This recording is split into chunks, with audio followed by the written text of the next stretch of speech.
Monty Show, the truth in sports talk streaming. When you want unbiased opinions about your favorite team without the spin, all you have to do is find the Monty Show, streaming live and available 24 hours a day, 7 days a week on YouTube. And now, here's Monty.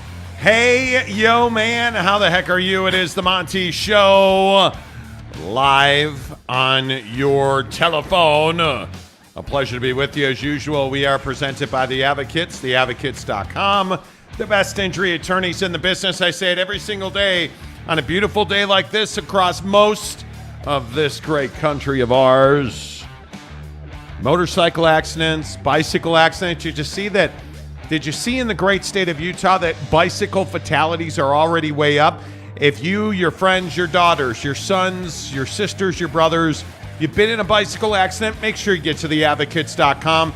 You can chat with an attorney live online for free 24/7 because they never charge you until they win your case. You don't pay the advocates until they win your case. Chat with an attorney live online right now at theadvocates.com. Yes, another day, another. When does the misinformation cycle in the Pac-12 stop? I think that's a very interesting question, young Jacob. Oh, you do speak. Okay, good. Yeah. I'm curious when the misinformation train stops with the Pac-12 because it was amazing watching the meltdown over the, oh my God, ESPN's out on the Pac-12. Now what? When there's no evidence whatsoever that ESPN is out on the Pac-12. Mm-hmm. There's no evidence of that on any level from anybody. Nobody has said, nobody with knowledge has said, oh, well, ESPN's 100%. Nobody said that. Yet you get all of these talking heads that are like, oh, yeah, ESPN's out, it's over. Like, how much misinformation do you think is out there? Yeah, I think there's plenty out there. I think that people like to hate on the Pac-12. I think that people like to hate on shows that give strong opinions that are backed up by facts. And I think that it's not a hard conversation to have. It's not like the idea of what ESPN is doing with the Pac-12 to me is very straightforward, right? Like we talked all about this $90 million number. You know, we've talked all about how the Pac-12 doesn't have value, so ESPN's not going to pay for something on a tier 1 level, that isn't all that valuable to them. They're not going to sit here and pay a bunch of extra money when they don't need to. And I think that concept is what people just have trouble with. And I think, and it goes both ways. A lot of people say, oh, well, the Pac-12 is some terrible conference. It's not a terrible conference. I agree that it's mismanaged and not run well, but that doesn't mean that you don't have valuable brands inside of your conference that can be productive, provided that you allow people to do their jobs. On the other hand, that also doesn't mean that ESPN is 100% out on the Pac-12. They're just not going to pay extra or go above and beyond or do more than they need to get your content on their platform because you haven't done much winning lately. And by the way, you're not one of the most relevant conferences in the country. So that's why I say, yeah, there is a lot of misinformation out there, but I feel like the misinformation is just opinion-based. It comes from people who just want to hate on the Pac-12 or want to hate on the Big 12 or want to hate on the Big 10. Frankly, the ACC conversation really, I felt like showed out on this part of the conversation when people saying that, oh, the ACC has all these great brands and yeah, they do play football but they're the best basketball conference ever. And it's like, well, no, actually they're not. They've got a couple of brands, but the Big 12 is the best conference in the land for basketball, and they're not half bad in football. So that's why I say I think a lot of people with this TV deal situation, especially after the Big Ten stuff happened yesterday, just want to go out and they want to speculate. And I think you just have to understand that. The only thing that I think makes us different is we have a track record. We've said a lot of things that have come true. We've been on the ESPN $90 million train for, I think like 6 months now, long time. Like, we've been on some of these points for a long time. This isn't new information. So that's why I say don't be surprised by the haters, man. They're out there in full bloom. Yeah, and I just think that everybody's got an agenda, and it's something that is quite frustrating about situations like this because I can only tell you every day on this show, go back and look at our track record. Go back and look at what we've reported. And we've told you repeatedly, ESPN and the Pac-12 have a current, previous, and going to have into the future a working relationship. How long into the future? What does that working relationship look like? Yeah, that's up in the air. I don't think most of us have a grasp on that. But what I can tell you is this idea that there's no communication going on, like, that's simply not true. We told you a month ago, hey, they got back together. They have been talking. And all of a sudden, what do we get? Hey, as we told you first on the show, ESPN and the Pac-12 are talking about doing on-field hot mics and coaches interviews in the tunnel, a lot of the locker room, cameras in the locker room, like all of this extra stuff for this coming season. But yet they're not talking, everybody's reporting. The truth about ESPN and the Pac-12 is nothing has changed. Nothing has changed for the better part of a year. Nothing has changed since ESPN suggested the Pac-12 and the Big 12 merge or have talks about merging. Pac-12 said no. Nothing's changed, right? You go back to, hey, listen, ESPN and Fox had an exclusive negotiating window. No deal was ever getting done in that window. That was not even a possibility because there were no real talks of substance during that exclusive window. As we told you on the show, I just don't understand why people are looking for something that's not there. ESPN and the Pac-12 have a fine relationship. Is it the relationship that the Pac-12 wants? No. I think the Pac-12 would love it if ESPN had stepped up to the plate with a $400 million offer, which is never going to happen. Facts. But that doesn't mean that they don't have a relationship. That doesn't mean that they're not working together. All this means is that ESPN, according to our sources, is willing to offer $90 million a year for 5 years, period. Not $90 million and a penny, $90 million, period. That's it. They haven't moved off of that for well over 6 months now. We are on May 23rd here on the show. Their offer to the Pac-12 has not changed this calendar year. It has not. And I don't believe that it is going to. And I don't know, is Pac-12 programming going to be on ESPN? My guess is it will be in one form or fashion. And maybe ESPN, as I said yesterday on the show, we heard, hey, maybe ESPN's just the streaming partner for the Pac-12 and ESPN Plus is the online home for Pac-12 athletics. Hey, that's absolutely a possibility. But under no circumstance is ESPN, in my work and my sourcing, going to surpass $90 million. And I don't think that means that there's some nefarious falling out. It's a business discussion. It's not personal. That's all it is. And frankly, without USC and UCLA, there's no reason for them to pay more. And it's what we reported for 6 months. ESPN is not going to negotiate against itself.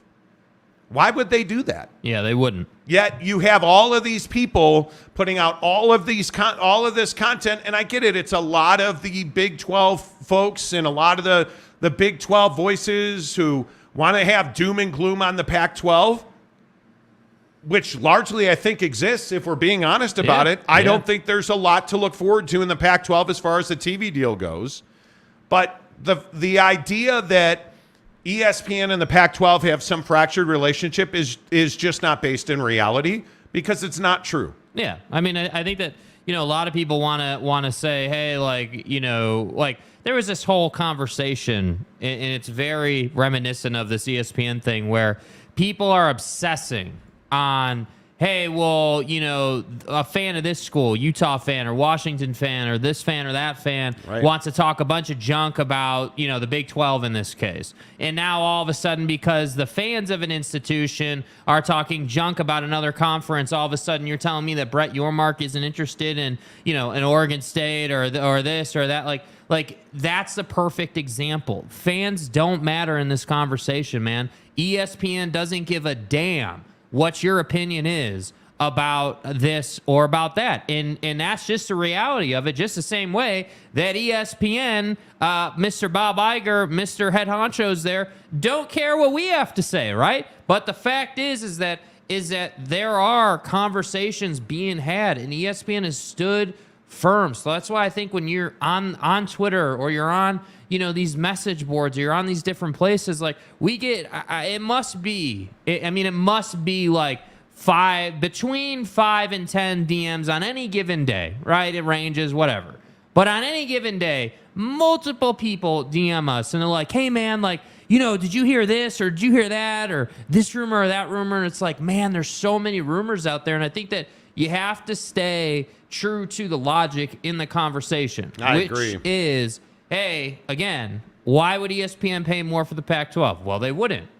Pretty much straightforward, right? Hey, Brett Yormark has openly talked about at the Big 12 basketball tournament, basically every opportunity he's had to talk about it in the media, that he wants to monetize basketball. Hey, I want to monetize basketball. I want to make money on our basketball events, and I want to make money on basketball brands themselves. So we're going to go to New York. We're going to go to Mexico. We're potentially, not yet announced, but we're going to look at overseas stuff depending on what opportunities we get. Like, again, think about it logically.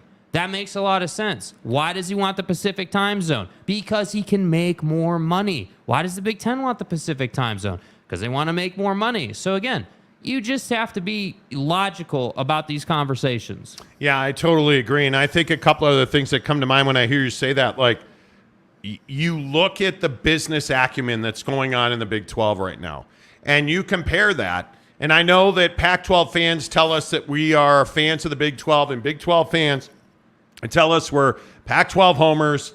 We get it. But the reality is, when you compare business models and business acumen and operations, the scariest thing if you're a Pac-12 fan with these ESPN reports is the only sliver of truth here is Pac-12 doesn't really have anywhere else to go.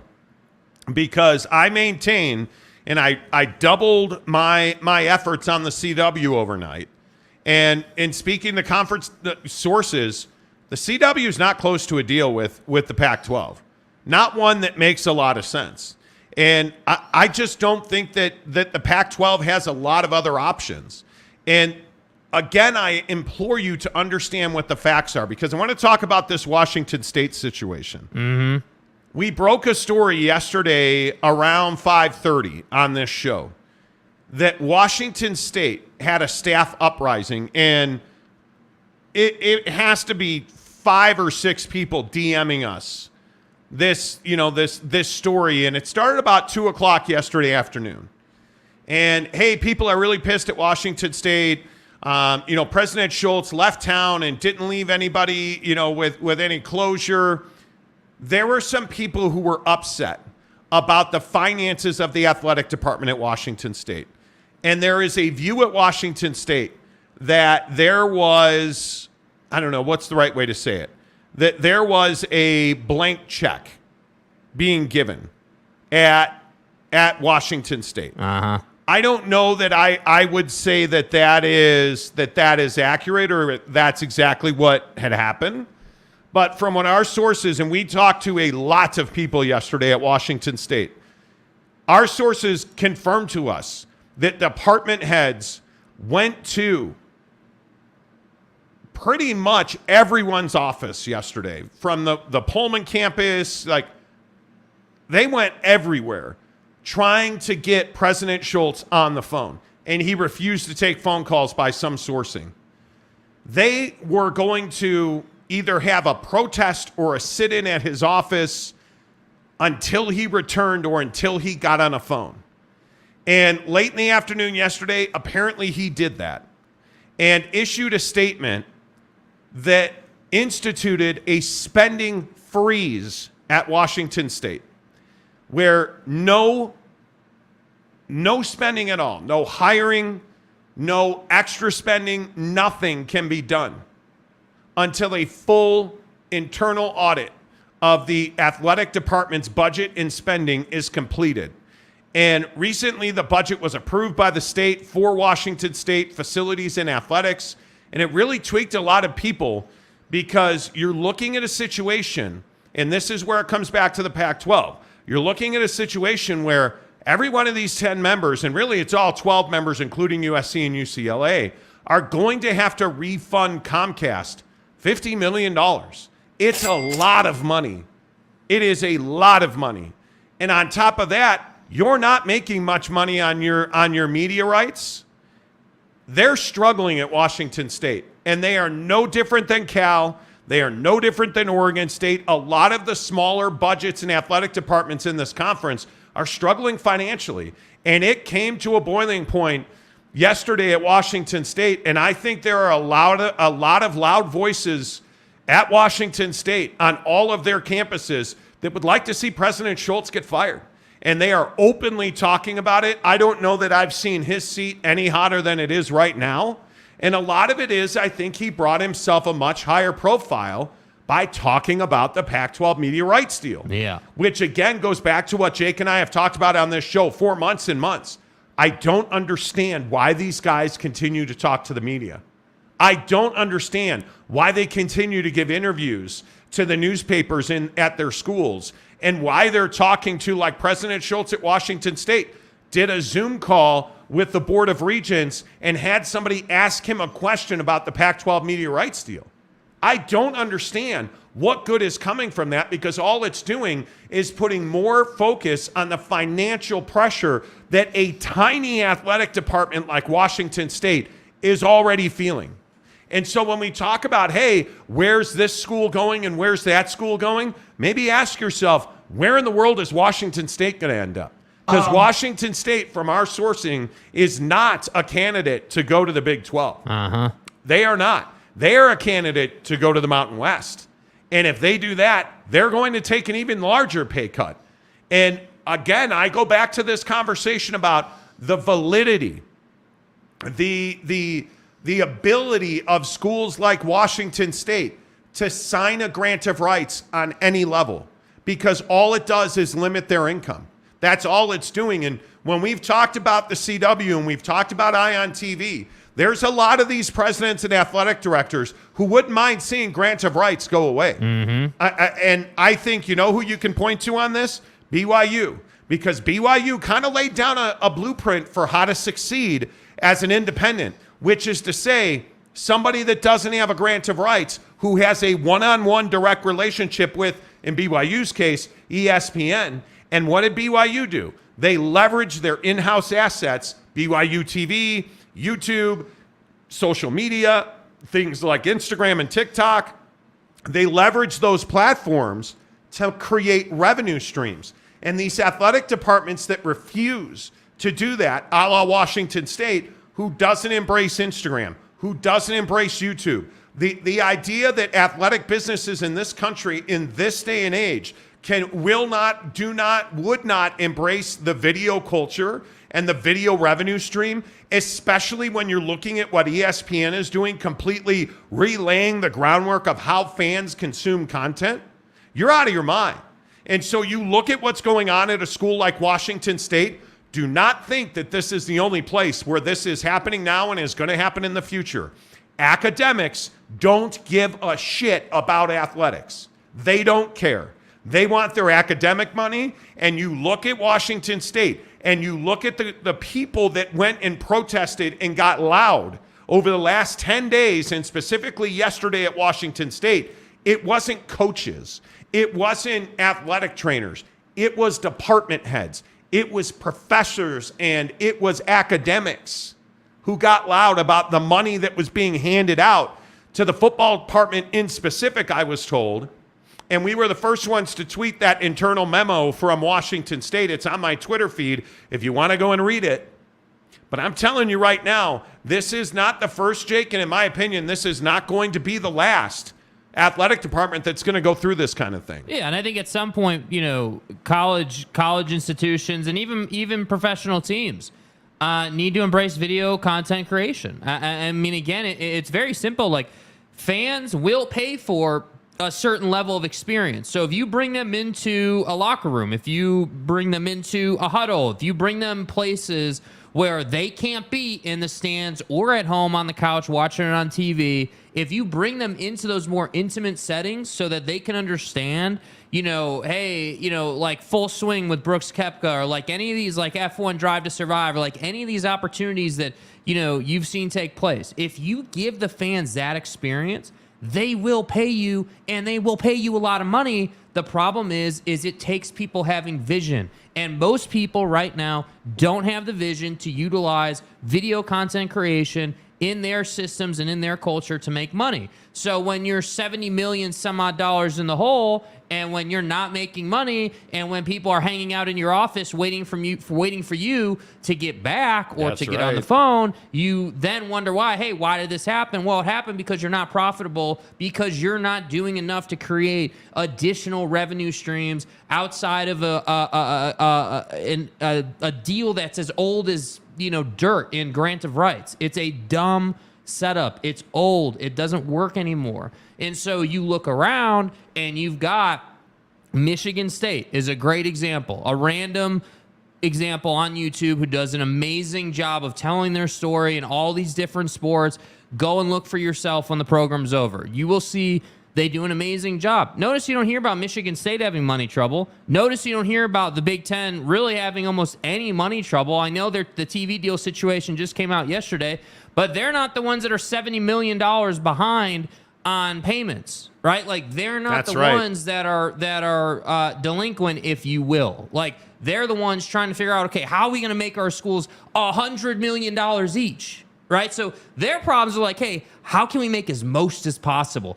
Kirk Schultz and the Pac-12's problem is, hey, how are we going to dig out of this massive hole that we're in? So that's why I say it is a different beast in the Pac-12. It's two different conversations, and I it's can't multiple. stress that enough. It's conversations at multiple schools in the Pac-12. Yeah. I mean, you can rewind the clock a little bit and go back to the Under Armour UCLA situation and the debacle that was. Now you have UCLA that leaves the conference, and what happens? You get into the spat with the regents of the California education system that now are having UCLA bail out the Cal athletic department because they're in so much debt from Memorial Stadium, and it just continues to roll down the line. Like Washington State, what was the first thing that so many people said yesterday on Twitter when I said, hey, again, we had the news first. It was amazing. Well, hey, if they hadn't fired Nick Rolovich for not vaccinating, this wouldn't have happened. Yeah, Washington State had nothing to do with that. But what does that point to? Everybody wants, to point fingers and blame people for everything under the sun.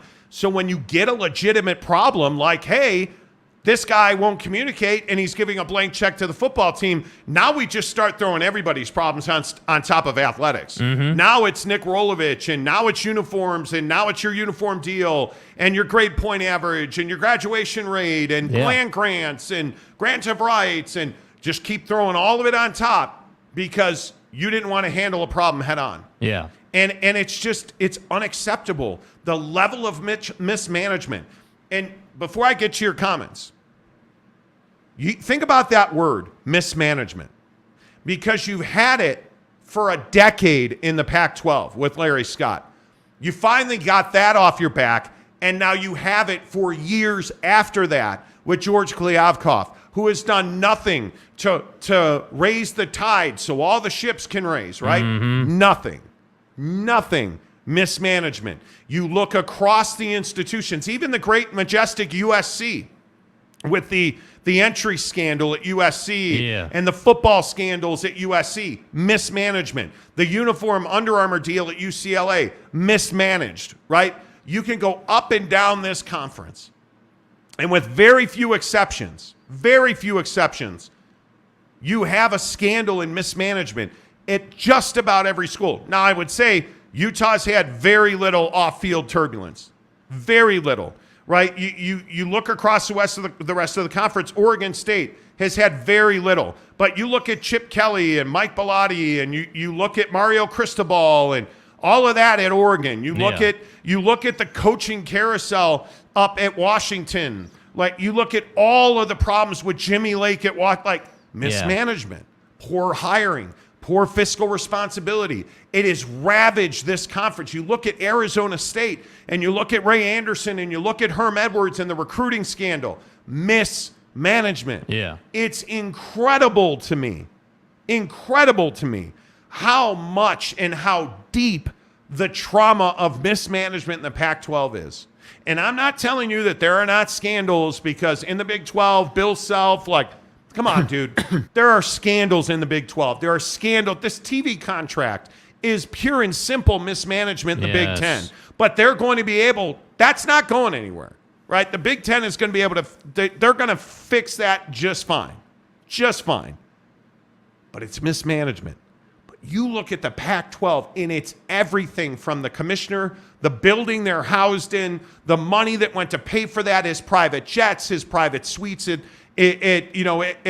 Aria in Las Vegas. Like, it's every school, almost every employee. You have lawyers making refereeing decisions, officiating decisions in Pac-12 football games. Yes. Like, it's unbelievable, the level of mismanagement in the Pac-12, and there's just no getting around it. Yeah. All right, less of us, more of you. Kyle, hey yo, new member of the show, Kyle A. Let's go. Good start to the program. Kyle A., good to see you. You guys hit the join button. It's $1.99 a month on the entry level, all the way up to $9.99 a month. You can be in our members only Instagram chat, where Big Daddy Magic is going to talk about Victor Wembanyama 37 times every day on the Instagram channel. It's amazing. It's going to be awesome. Trust me. Trust me, right? Yeah. Oh, speaking of, by the way, I appreciate Saul Goodman, who said, Ryan Leaf, show Wazoo how to get bucked up. Bucked up right here, baby. Let's go. Time for some buckshot on the show. I have to admit, I've been dragging ass all afternoon, right? I've been waiting for this buckshot all day. Get the link in the description below. Free 6 buckshots in the description below. Down the hatch, there you go. All day, long-lasting, clean energy. You know what I love about buckshots? It gives me mental clarity because it's a good, clean product, right? It's 100 grams of caffeine stocked with great other ingredients. You know what else they have? Guys, I've been telling you all about their bars. Bucked Up just released their bars. I got them in about 4 days ago. They're amazing, you guys. These bars from Bucked Up are, I used to eat 1 bars every day, all the time, subscribed on Amazon Prime. Right. I got a box of Bucked Up bars every other week at my front door. That's over with. I canceled it because these Bucked Up bars, Buck Bar Protein from Bucked Up, 17 grams of protein, 13 net carbs, and only 8 grams of fat. And the other thing I love about them, they are only 210 calories. I get a bar that tastes fantastic, keeps me full for 200 calories. I had one of these right when the show ended last night. Took me through my golf lesson, all the way to bed. Woke up this morning, was not hungry because it's good, long-lasting protein, good, long-lasting, clean energy. Yes. And guess what?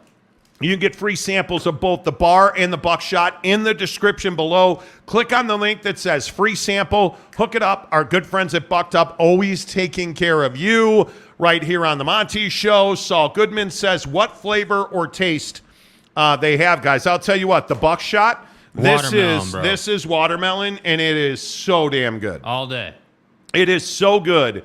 It is, I cannot tell you how much I just truly enjoy their buckshot from Bucked Up, because again, it's all day clean burning energy, and the mental lift it gives you, it's incredible. It's just difference making. So I look at the wrong camera, but it's just difference making.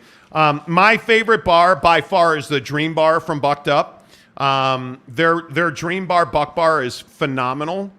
And again, get the free samples, you guys. It's in the descriptions below. It's unbelievable. Patrick Bourne says sugar. No sugar in the buckshot. How much sugar is in the bar? Yeah, how much sugar is in the bar? 29 carbs. Your net sugars are 4. 17 vitamin D, calcium, iron, potassium. And you know the other thing? One of the first things I look at, and I don't know if you guys will be able to see it. You probably won't. Right here. That's the small list of ingredients in their bars, because it's whey protein isolate, whey protein concentrate, milk powder, peanuts, dates. And that's the other thing. A lot of the sugar, it's not like, hey, let's just pour a bag of granulated sugar in here. It's things like dates. So you're getting really quality ingredients in these Buck bars because they use things like dates instead of sugar, right? So you look at this graphic. By the way, the Snickerdoodle bar, fantastic. But it's things like dates, fresh from the tropics. Dates are a natural low sugar sweetener. So instead of putting a whole bag of sugar in there, they use dates. And it makes a huge difference in that. And you guys don't probably give a shit about this, but in that, when you eat a date, it processes it differently than if you eat a candy bar. So it tastes just as sweet, but your body processes it so your blood sugar doesn't spike. And it's very powerful. I'm telling you, you guys, Bucked Up is making a huge difference in my life. And I told you again, yesterday I had, what's the right way to say? I had some incidents on the 4th floor yesterday. Okay? The show ended. Yes, by the way, the show ended yesterday, and I had an incident.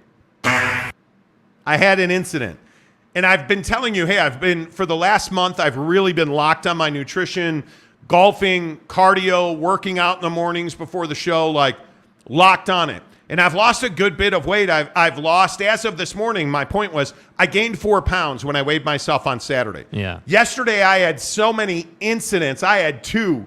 I mean, you guys, like, you ever just turn around and you're like, God damn. Like, where was all of that? Like, right? But then, that's usually 10 a.m. every weekday. Yesterday, after the show, I went upstairs and just had an incident. Got on the scale this morning, lost all that weight, and then almost 3/4 of a pound. And it's because Bucked Up keeps me full. I don't have to eat nearly as much. So I love it. Conundrum says baby wipes, no. Moist flushable wipes. Moist flushable wipes, dude. Come on.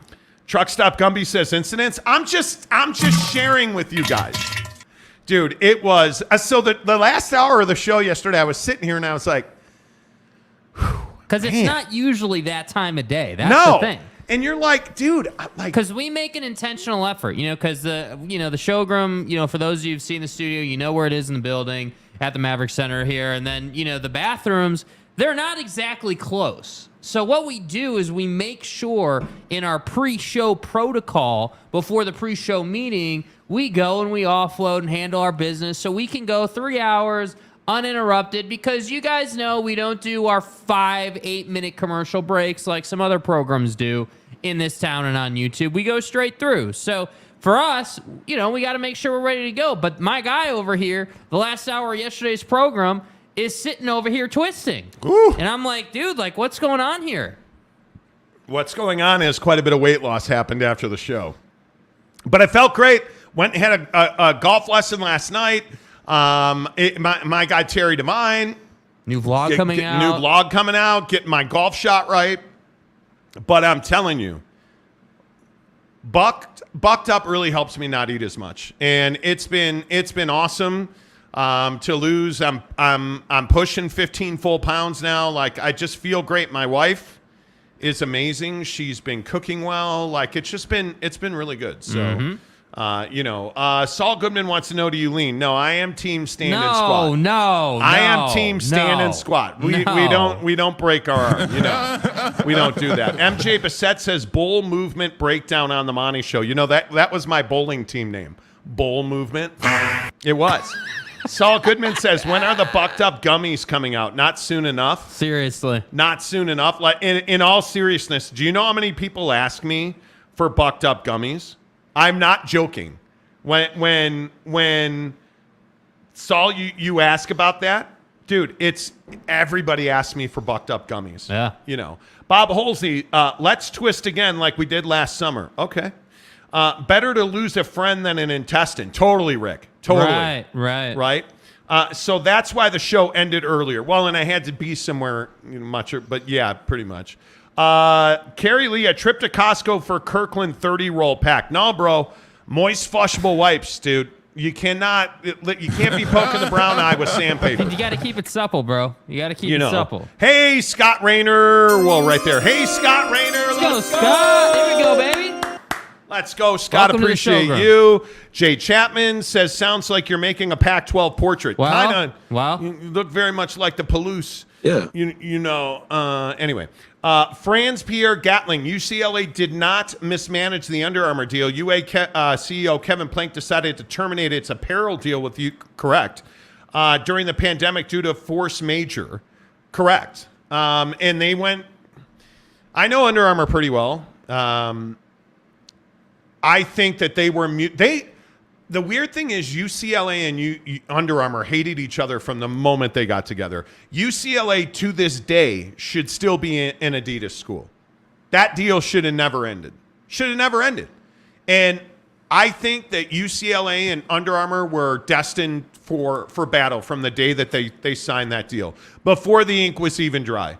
I think they were destined for battle. The ink isn't dry yet.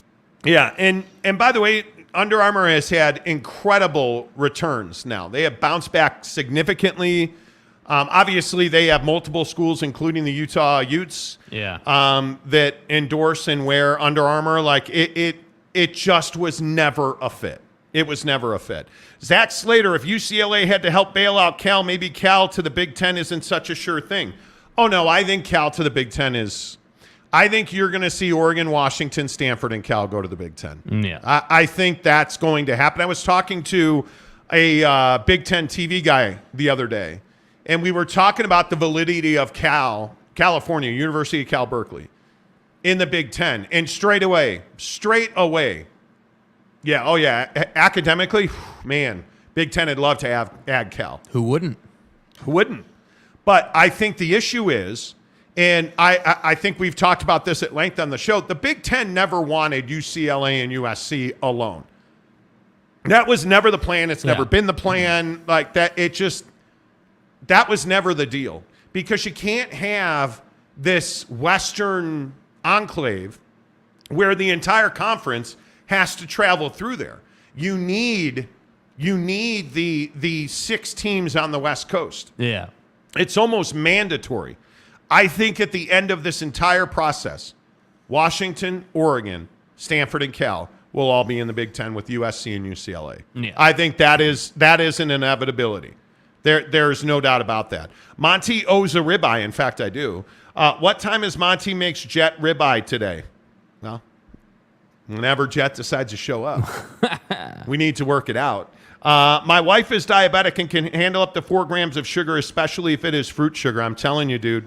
Patrick, go get the bar sampler from Bucked Up. They'll give you a sampler of bars, and I'm telling you, the Snickerdoodle, and you can read all the labels. If you go to buckedup.com, you can read all of the labels and make a decision on what works for you guys. The thing that you're going to see about Bucked Up is all of their ingredients are super clean. Use promo code Monty to get 20% off at checkout. But I'm telling you, Patrick, that's exactly why Bucked Up builds bars, builds supplements, builds protein, builds buckshot. Like, that's why they build their stuff the way they do. Mm-hmm. 0 sugar in Bucked Up energy drinks. It's why it is the only energy drink I will drink, because it's got 0 sugar and great ingredients. Bucked Up Miami is by far my favorite energy drink. So make sure you knock it down. Appreciate you sharing that. Patrick, Mark324 says the Monty Show sponsored by Charmin. Maybe they should be. You know. Jeremy Callahan, Cal is absolutely the sort of athletic underperformer the Big Ten loves. Well, that's a great one. Again, I don't even think that's tongue-in-cheek, but it ain't really tongue-in-cheek. Because you look at Northwestern, what's the difference between California and Northwestern? Well, Cal has not been to the athletic heights that Northwestern has been to. Mm-hmm. You know, like you remember some of those Pat Fitzgerald Northwestern football teams were serious contenders. Yeah. And Cal has not been relevant is such a harsh word, but Cal has not been a relevant club in a long time. Yeah. And hiring Mark Madsen to be the basketball coach, I think, is a huge salvo of, hey, we are trying to win.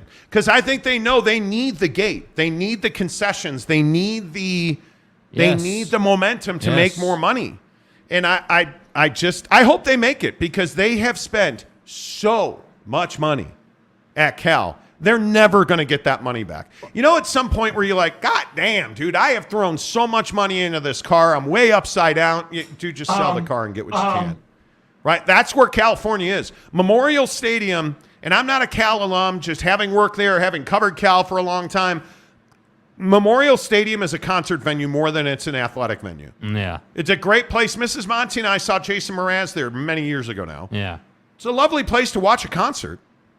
Nobody goes there for football. They just don't. Mm-hmm. They don't win. Even Sonny Dykes, who just took TCU to the gates of heaven. How did he do it? How did he do at Cal? No, he didn't do it at Cal. Because nobody does at Cal. Yeah. Right? Like it's just not, you're not that guy, pal. Yeah, I think that's the issue. Cal's an educational institution, and they happen to play football. Whereas, USC has, obviously solid academics, but they're a sporting school. Again, USC football is legendary. And I think that really is the difference. And it really comes back to this concept of like, hey, like, it is possible. Let's make sure we're all on the same page. It is possible to be elite academically and be elite athletically. Oh, like, absolutely. It Look is at Utah. possible, right? Like, it's possible to be really good in both lanes. The problem is again, this word mismanagement that we've been talking about today runs rampant through the Pac-12. And I'm sure other conferences have their issues. They do. But the difference is the other conferences are making hand over fist money and the Pac-12 is not. That's the difference. And that's why we have patented the term or the segment called As the Pac-12 Turns / As the Pac-12 Burns, because it seems like every single day we get a Kirk Schultz style story or incident or happening in the Pac-12 lately. And I agree sometimes with the people who say, man, like if you're George Kliavkoff, you're watching this thing burn to the ground, at some point you would think that you would find a way to get these presidents to agree to something positive. Like, again, it was, what was it, late last week they announced this whole thing with ESPN where you're going to get this behind-the-scenes action. Mics and cameras and all this stuff. And I was like, hey, we got to stop. This is like a positive thing for the Pac-12 that just happened. They finally added even the smallest bit of positive news. And then that's all washed down the drain because Buddy up at Washington State had to say what he had to say. And that's why I still maintain, dude, you shouldn't be talking. Arizona shouldn't be talking. Yeah. Notice Washington hasn't said anything. Wonder why. Rick Olson says, Bucked Up isn't paying you enough. Oh, they are. Bucked Up's a great partner. I appreciate you saying that, Rick, because that's generally a compliment.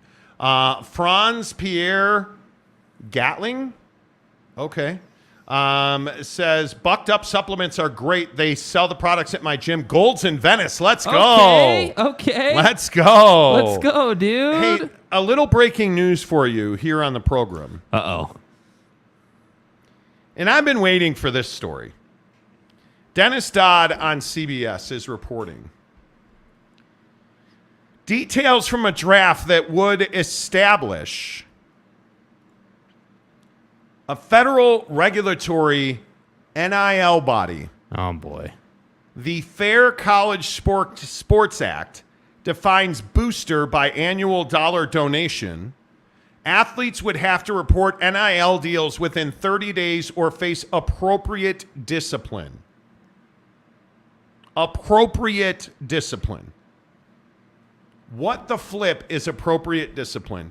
And you knew this was too good to be true for students, for student athletes, for athletes getting money, because you knew the rich white guy was not going to allow the little guy to make money until he made money. Never. And this is so disappointing because any way you slice it,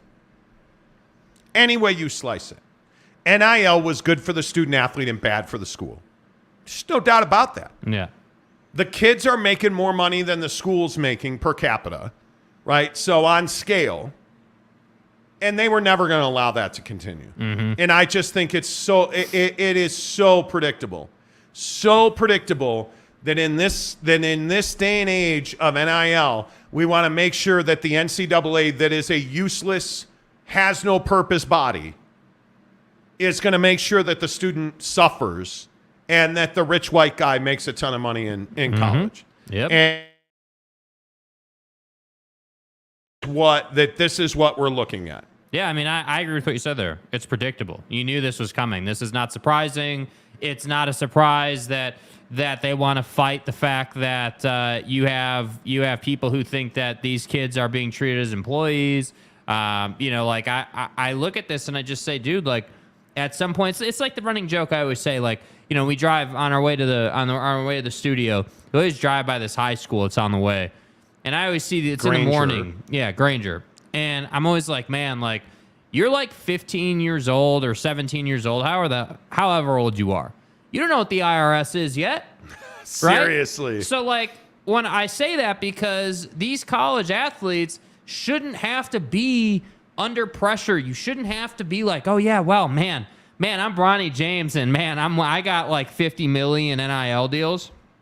Man, I'm going to have to report it 1 to the IRS, 2 to the NCAA, 3 to my dad. Like, you know what I mean? Like, you shouldn't have to do all of this. You shouldn't have to sit here and take a pile of money and run it through a filter, run it through a strainer, right? So everybody and their mom can get a pound of flesh off of you. It shouldn't be that way. And I've always said this, and I find it to be very true in this situation. Our country is capitalist when it's convenient. We don't want to talk about, hey, yeah, let's let these athletes make the money. We don't need any of their money. No, we don't want to say that.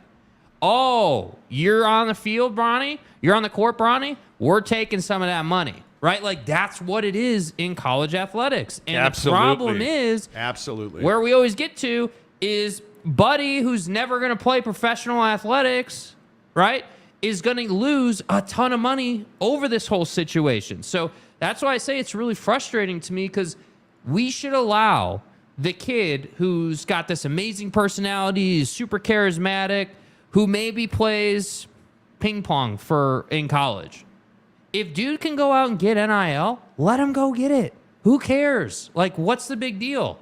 The big deal is they want their pound of flesh and they're never going to give it up. That's what the big deal is. Yeah, I think it is incredibly disappointing to me that, again, we are going to victimize these guys. I just don't understand it. Anyway, I don't want to make too much out of something that's not reality yet. But Dennis Dodd at CBS is reporting that a proposed federal regulation of NIL deals will include, quote, appropriate discipline for underreporting student athletes. Mm-hmm. And it is. I warned you, and I think a lot of people were with me on it. Not that this is groundbreaking, but you knew NIL was going to become a problem. You knew the transfer portal, when the playing field got leveled by Ed O'Bannon in that lawsuit, you knew that they were going to find a way around it. Yeah. And you talk about Bronny James making $7 million or Shedeur Sanders making $4 million. That's too much money. It's too much money, and it's really unfortunate, because these young guys are going to pay for it. These young guys are going to pay for it, and what are we going to get then? Under the table envelope handouts again. Mm-hmm. We are going to go back to the back alley where bags are being passed. Oh, BYU bag man, right? We're going to get back to those days, because kids have no idea what the IRS is, what those 3 letters stand for, or how terrified they should be about it. They have no idea. Mark 324, classic example of victimizing those giving up their bodies for the benefit of the man. And that's the other part of it is, what administrator, name me the school president who's out there rehabbing his knee because, he tore an ACL instead of going into the NFL this spring. But I can tell you Brant Keithy at Utah is doing that exact thing right now. But who's the administrator doing that? Who's worried about concussions? Not the administrator. No, but we got to have that kid's money. Like, it drives me crazy. It absolutely, yeah, Gary, that's exactly right. We're back to the Reggie Bush days. By the way, who owns that house you live in? Right? Like, hey, by the way, where'd you get that car? None of your business. Well, actually it is. I work for the Internal Revenue Service. Nice to meet you. That's what this is going to turn into. That's it. And you know what, Rick Olson? That's exactly right. Bronny better make that bread now. That's what I'm saying, dude. If you're in college now and you're a football player, you better be getting that scratch, because I guarantee you next season It is not going to be long before this is instituted. Yeah. It is not going to. And the other thing, and I'm not trying to get into exactly, Lopes fan Gabe, exactly. Where are all the small government conservatives that I hear so much about? Where are you? Because this isn't small government. This is big government. Reaching back into our pockets. And it drives me crazy. Yeah. Drives me crazy. Bob Holsey, Reggie Bush made out well for himself. Yeah, but he lost his Heisman Trophy and was humiliated and called a cheater and a liar and a scammer. And, other than that, yeah, he made out great for himself. But wait, SC made a lot of money off Reggie, didn't they? Right? SC made a bunch of TV money off Reggie, didn't they? Like, because Reggie was part of why USC was relevant at that time. Right? Reggie and Pete Carroll's gum.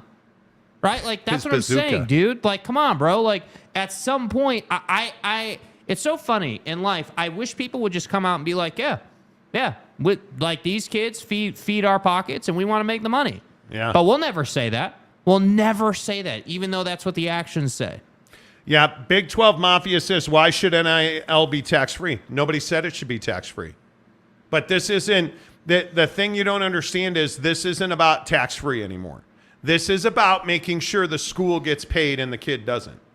That's what this is. This is scare taxing. That's all it is. This is the NCAA and major college administration pushing Congress to get involved now because the kids are making too much money. The inmates are making more money than the jail. Mm-hmm. That's what this is. And there's no way around the fact that you look at this, does anybody think that the National Labor Relations Board, do you think this was an accident? People are out defending the kids. Did you really think that this wasn't going to be, you really just think the rich white guys that run the NCAA wasn't going to fight back? By the way, you think those same rich white guys that run the NCAA don't know the politicians in Washington? Come on now. You think they ain't got a relationship? You think they're not playing 18 holes once a month?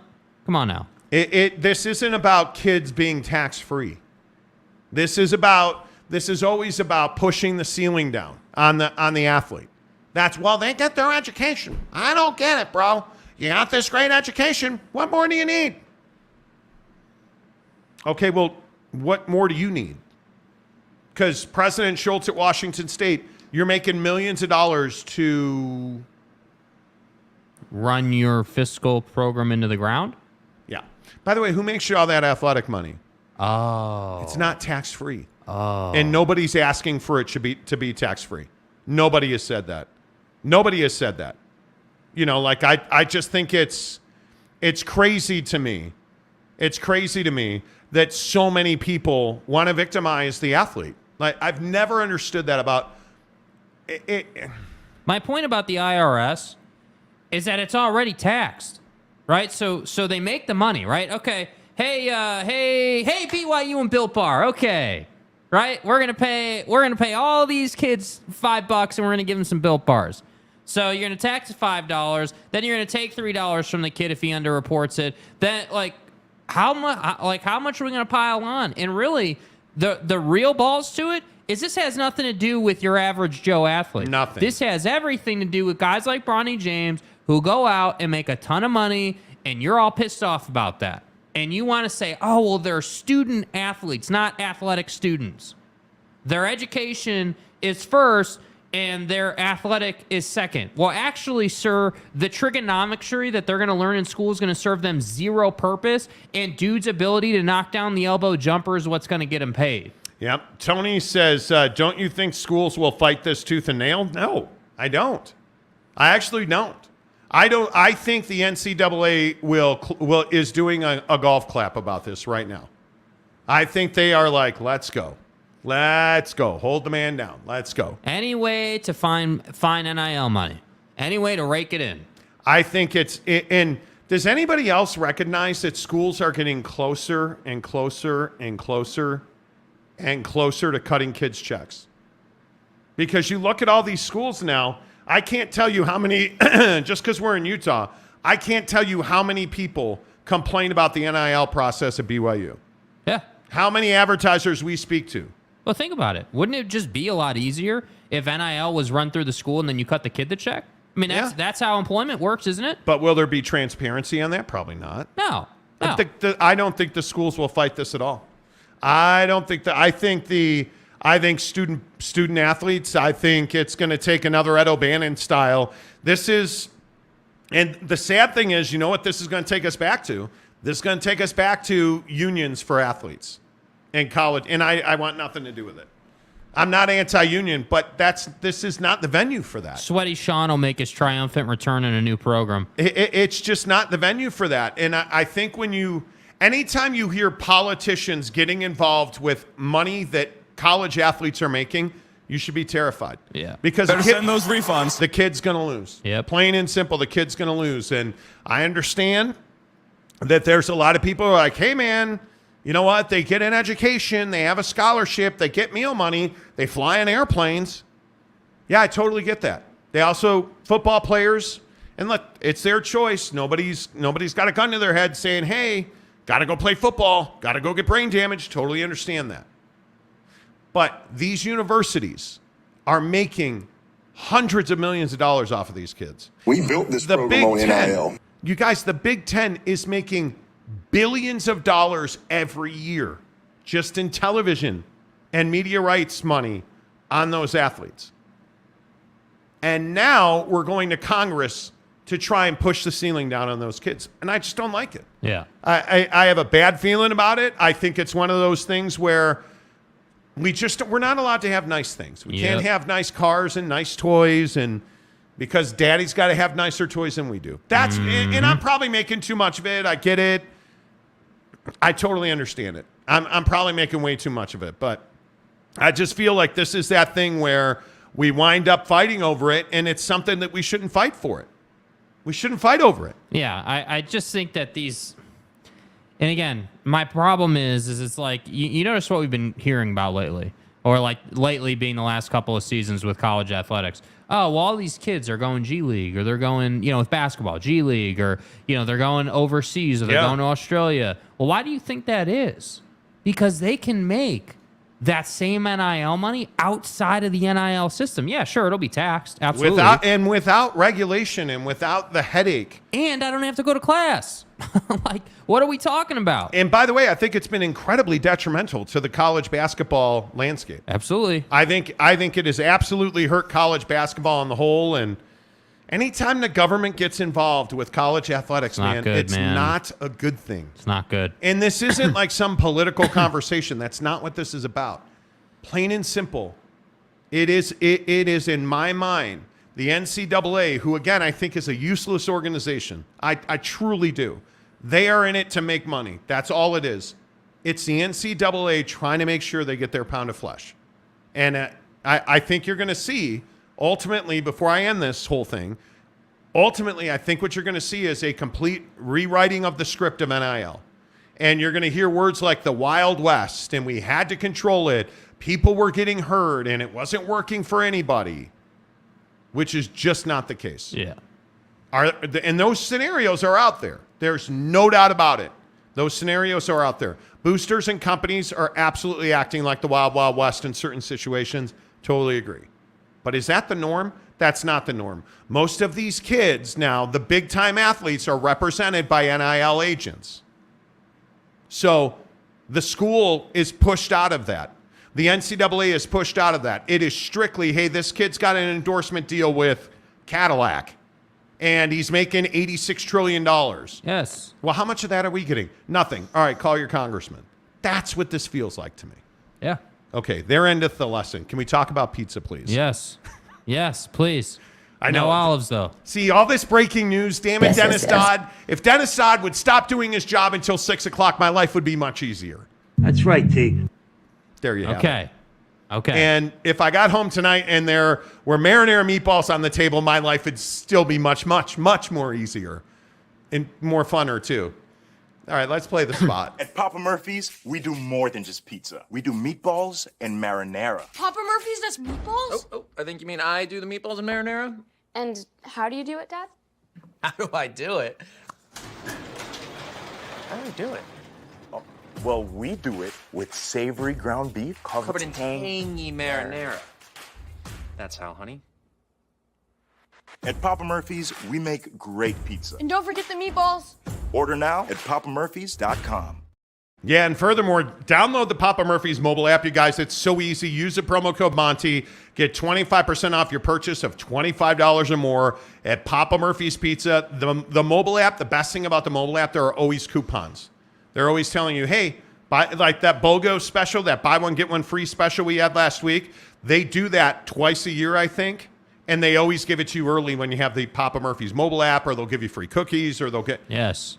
You got to get the Papa Murphy's mobile app. Use the promo code Monty25 to get 25% off your purchase of $25 or more. Tell them you heard about it on the Monty Show, presented by The Advocates. TheAdvocates.com, UtahAdvocates.com, the best injury attorneys in the business, which is where you find Alan Tucker, who is sitting by his computer waiting for you to chat with an attorney free online 24 hours a day. Hi, Alan. That's right. Good afternoon, Monty. How's it going?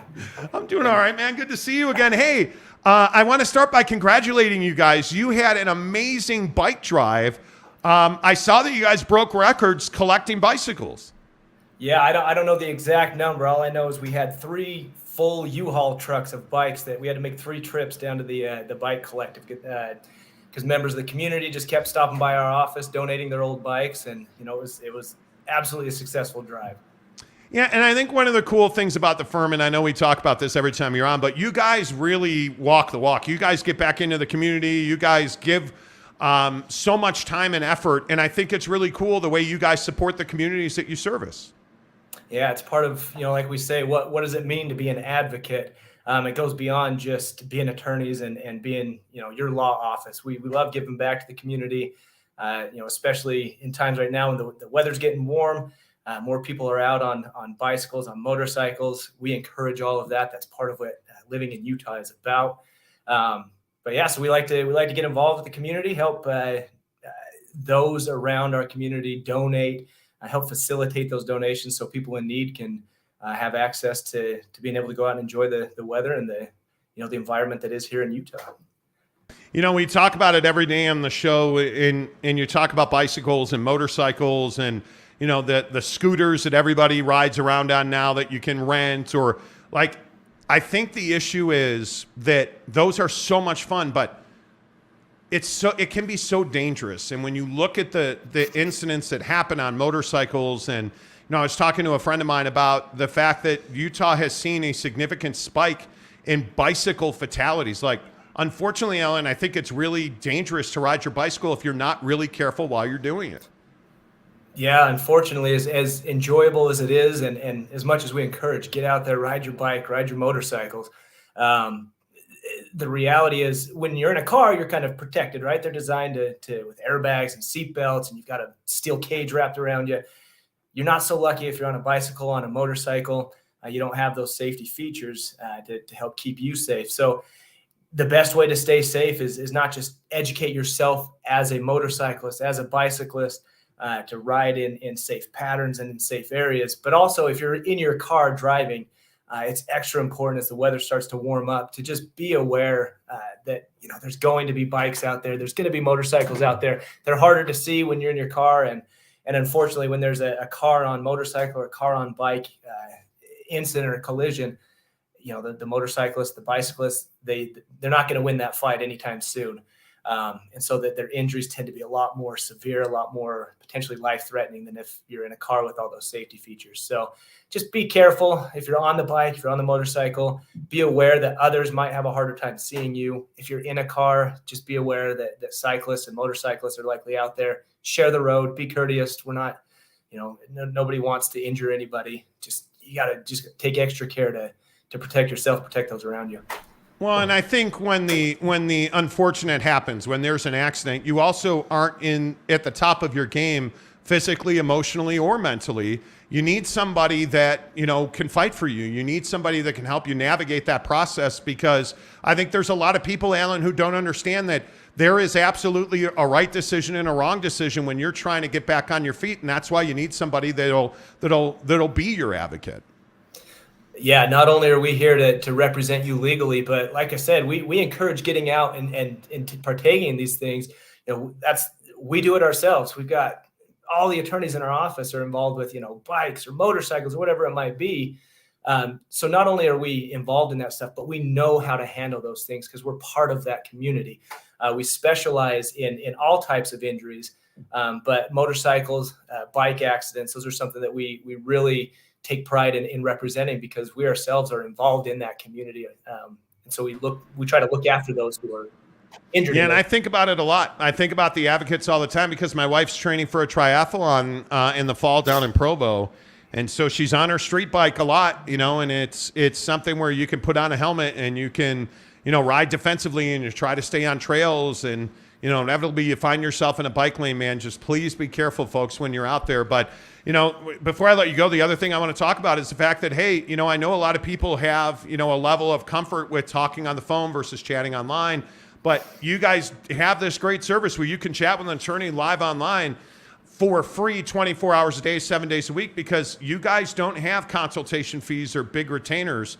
So you have nothing to lose by getting to UtahAdvocates.com.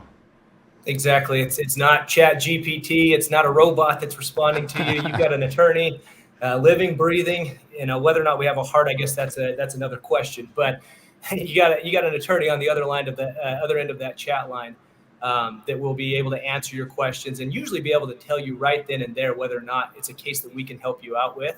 And if so, we've done everything we can to make it as easy as possible to retain us as an attorney. And like you said, there's no consultation fees. In fact, there's no fees, no cost to you up front. We only get paid if we successfully win your case. Yeah, that's fantastic, man. How are you? Everything good, man? I haven't seen you in a while. It's been a little bit. Everything's good, though. Yeah, everything's great. I know we were scheduled to do this last week, but I got to give a shout out to my wife. She won an award. She's a nurse up at McKay Hospital in Ogden, and she won a region-wide award. So I had to step out of the house and go to her work to go support her in that. So shout out to her. But yeah, I'm glad we could reschedule, and here I am. Yeah, man. Happy wife, happy life, Alan. You and I both know it, man. I married way over my head, so I can relate to that. But good to see you as always, man. Thanks for doing a great job representing our viewers, and we'll talk to you again soon. Appreciate it. Thanks, you guys. You bet. Alan Tucker at the Advocates. And you guys, I can't say it enough. And I know that, we always talk about, life and sports. And a lot of times we just get in the car. We get on. Somebody in the comments earlier was talking about all the electric bicycles. And 9 days out of 10, you're right. You're going to come home and you're going to hang that bike on the wall in the garage and everything's going to be great. But there's that one moment in time where the unfortunate, where the unplanned, where the unforeseen may happen. You got to be ready. Put it in the back of your mind, man, theadvocates.com. You get into an accident, you need somebody that'll fight for you, somebody that understands it. And if you're seriously injured and if you're on a bike, a scooter, a motorcycle, and you get hit by a car, the chances are very high that your injuries are going to be difficult to deal with. You need somebody who can say, hey, you know what, advocates, I don't have money to pay these medical bills. Great, let the advocates help you defer those medical bills. Those are the kind of decisions where you need to think about, sleeping well instead of worrying about all of the money problems or worrying about your job. Or like if you get hurt at work, we talk about workman's comp all the time. You guys, please, you have nothing to lose. Reach out to the Advocates, theadvocates.com. No matter where you are, theadvocates.com. If you're in the great state of Utah, UtahAdvocates.com. They're just the best in the business. And that bike drive they did over the weekend, U-Haul after U-Haul truck full of bicycles that they donate. It's a great program. They broke records this year. That's how they care about their community. They give back to the communities they serve. I'm telling you, they're good people. You see guys like Alan on the show all the time, man. The Advocates are great folks. The Advocates at theadvocates.com. Make sure you tell them you heard about it on the Monty Show. Drew Christensen says, people on bikes also need to obey traffic laws. I rarely ever see them do this. I think it's huge. If you're riding a bike, and I know that a lot of times we blame the car, but if you're on a motorcycle or a bicycle or one of those scooters, like my wife and I were driving, we live in Daybreak. We were driving through Daybreak a couple of days ago, like Saturday or Sunday after golf, and this kid just came jetting across a stop sign on one of those pay per ride scooters. Yeah. And it's like, man, those things are really dangerous. You have to, as somebody on a motorcycle or a scooter, respect the fact that car is thousands of pounds and you are hundreds of pounds. Yeah. You're going to lose. There's a bike lane for a reason. There's stop signs. You have to obey stop signs. There's crosswalks. How many bicycle pedestrian collisions are there? Thousands every day in this country. So just be cool. Taylor, what's up, Taylor? He says, just make sure if you're on a bike, you holler "Victor's the way" at all intersections. Legally, that gives you the right of way. That's a fact. Well, Victor's you know what? The way. I'm going to take your word for that, man. Victor's the way. That does not give you the right of way. Saul Goodman says there's many marathons like those in Houston. I'm excited for my wife, by the way, before we get back to sports. My wife is amazing. She's doing all of this training. She ran 5 miles on Saturday. I can't imagine walking 5 miles. My wife ran 5 miles on Saturday. Yeah. She's getting into this bicycle group on Sundays where they're riding 10 miles, 20 miles. Like, I'm really proud of her, but it worries me, man. I think about it all the time, like it's it's something that scares me, like it is. Yeah. You have to be really careful. David Hume says cyclists on the road are annoying AF. Just saying, some of them are, but I think we're in the car. We have to respect the fact that if you even bump a bike guy, like we drive up the canyons all the time. I love driving through the mountains. I play golf at canyons. Yeah. Can't wait for them to open in about a week or so. Like the people that ride their bicycles and motorcycles in those mountain canyons in the cottonwoods, dude, they're going really fast, man. You like in a car, we have to really, by default, we have to be more careful than they are because the car just weighs so much more. Yeah. You just have to be careful. David Hackett says, Pete Thamel and Brett McMurphy both said yesterday that Oregon and Washington want to join the Big Ten and leave the Pac-12. Yeah, I think we've reported that 1,000 times on our show. Yeah. When Brett McMurphy, I don't know, what was it, a couple weeks ago now? Yeah. Said that they were cleared and vetted. Cleared and vetted was the nomenclature, yes. We didn't understand what that meant. So we went digging, and the video's on the channel. I encourage you to go back and look through the playlist. Yeah.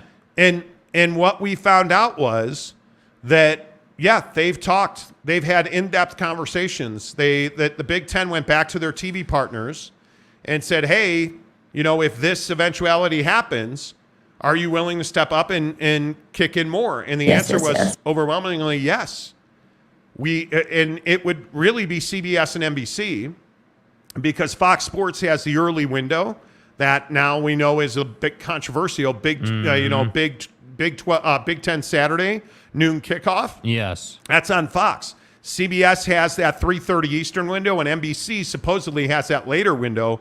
Although I was told today that package is probably going to be intact, and they're making progress. That there are intensive. So I don't know if this is breaking news or not, but I was told today that there are intensive meetings in the Big Ten the entire rest of the week, and they are not planning on leaving for the holiday until they have an agreement in place about this schedule conflict. Yeah. Because the schedule conflict is the single biggest issue in the conference. The TV deal is not going away. And frankly, I was told today as well that it's really not that abnormal, which I was shocked by. Right. But a TV source that I trust says, hey, it's not that abnormal that you would announce, hey, we have a deal with, the Big Ten TV deal. It's done. That's not the abnormal part. The abnormal part is we're months and months past that, almost a year past that, and it's still not signed. Well, and it's not finalized. The interesting thing about this Big Ten situation is that, so we have this, late night window controversy. Item, situation happening. And what's really interesting is Trev Alberts, Nebraska AD. My guy, who I know very well. Comes out and says, hey, us at Nebraska, we would love to play in prime time. We would love it. And what's really interesting to me is when we look forward, how many other institutions in the Big Ten are going to come out and say, hey, we're good with this? Yeah. And what's going to happen when Michigan, Penn State, and Ohio State are on an island? Does that happen?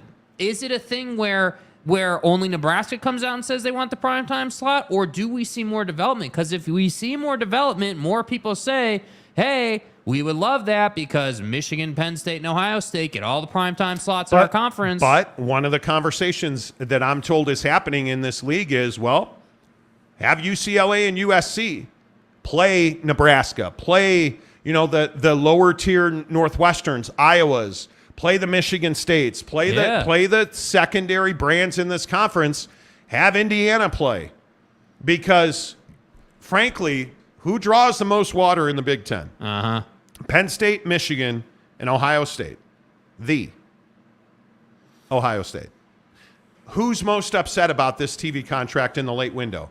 Michigan and Penn State are the two that are making the most noise. Yeah. When does Penn State, what time of day does Penn State play its whiteout game? They usually play that late in the day. That's usually, I believe it's a 6 Eastern kickoff. They don't want to play in November when it's games of consequence in cold weather where it's tough to execute football games. They don't want to play those late window games. Part of the issue here is give me that game at home. Give me that game in Ann Arbor. Give me that game at Happy Valley. Yeah.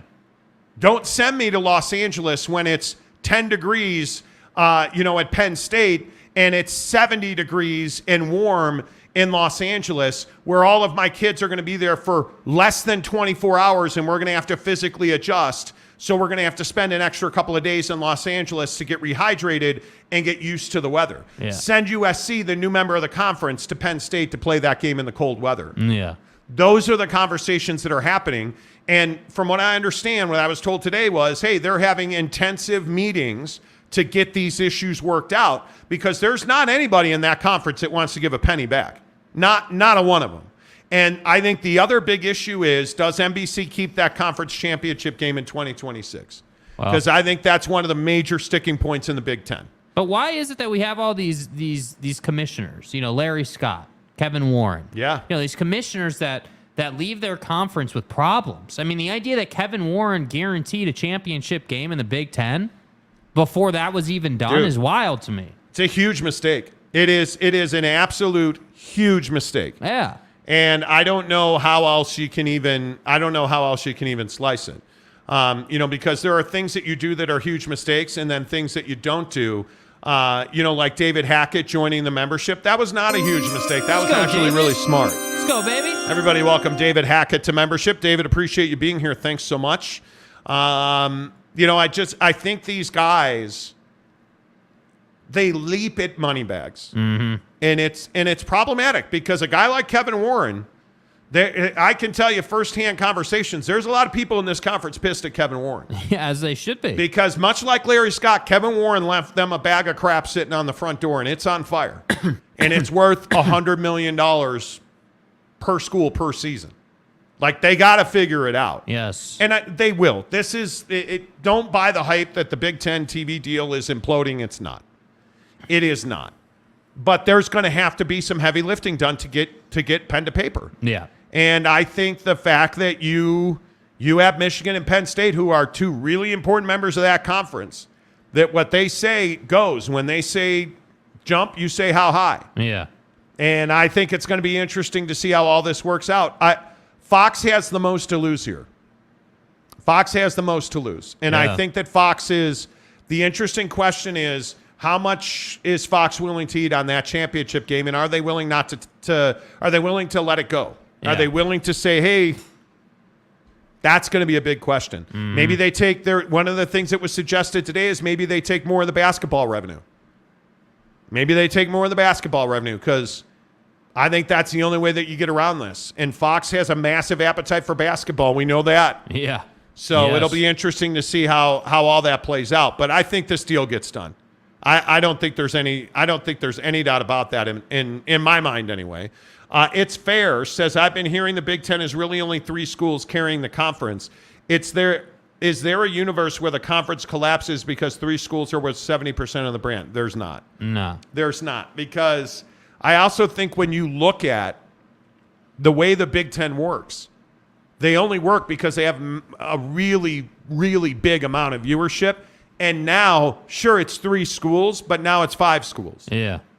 And when you look at the way that this conference is structured, schools like, you're never, in my opinion, the Indianas of the world and the Northwesterns of the world are never going to be multi-sport powers. Uh-huh.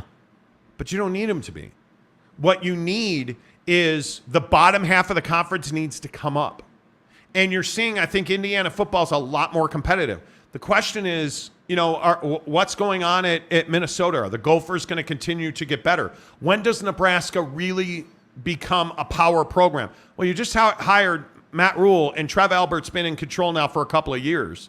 And trust me when I say Trev Alberts doesn't like losing a snap, let alone a season. Yeah. He's going to figure out the football program at Nebraska. And when he does, you're talking about this should be a conference that is 7 to 10 teams deep every single year.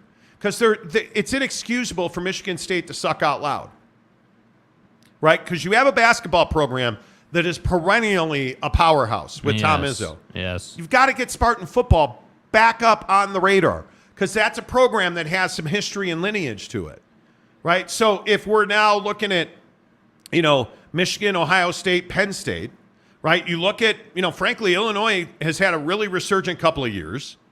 You look at Michigan State, I don't think they're going to be down in football for long. There's a lot to like, right? That's 6 schools right there with Nebraska that can bring this conference up. Oh, by the way, 7 with UCLA and 8 with USC, who's a national championship contender right now. Yes. It's Lincoln Riley. He's going to recruit. Conference is getting better, man. Yeah, the conference certainly is moving in the right direction. It's not, and not to keep piling on the Pac-12, but here's the problem. Now, you're 10 schools, but you're really 3 schools. Mm-hmm. You're really 3 schools. Until ASU shows me that they're back and that and I don't know that back is the right word, until they're competitive again, they're not a school, by Ray Anderson, their athletic director's own language, who's a top 15 program maximum. Yeah. He says they're a top 15 program maximum. You're never getting a seat at the table. Program. You're not. Yeah. Right? No doubt about it. You would need another expansion of the college football playoff. So that Utah can contend. That Washington can contend. And that Oregon can contend. Outside of that, of the 10 remaining schools, who are we looking at? Yeah.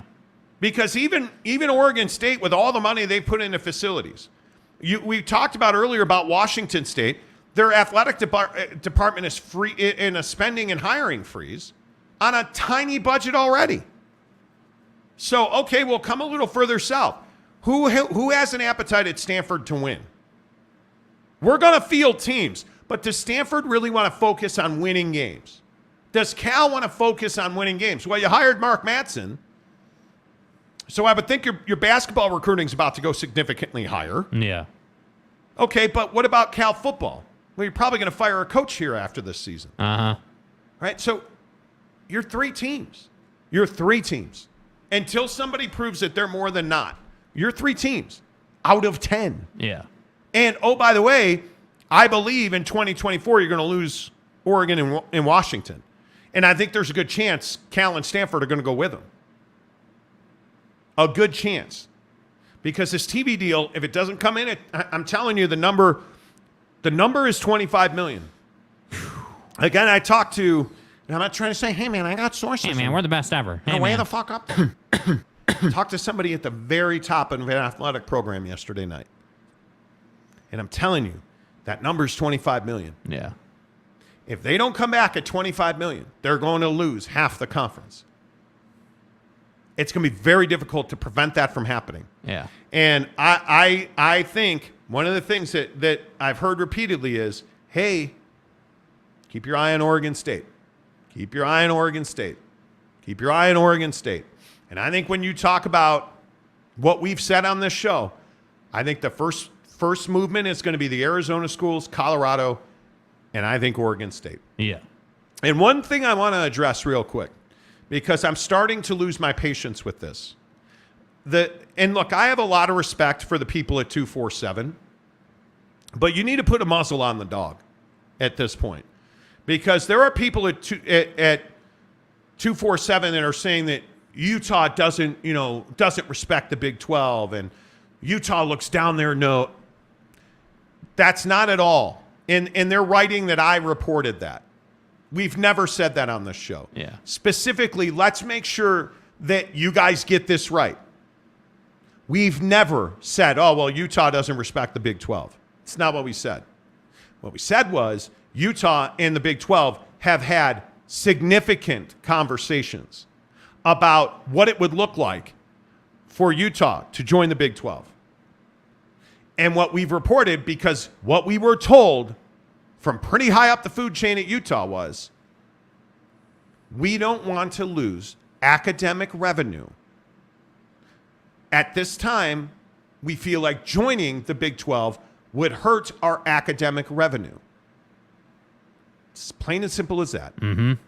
So in a year from now, and really I think it's going to be before kickoff, when you find out that Oregon and Washington and potentially Stanford and Cal are going to the Big 10, that goes away because you're going to lose academic revenue anyway.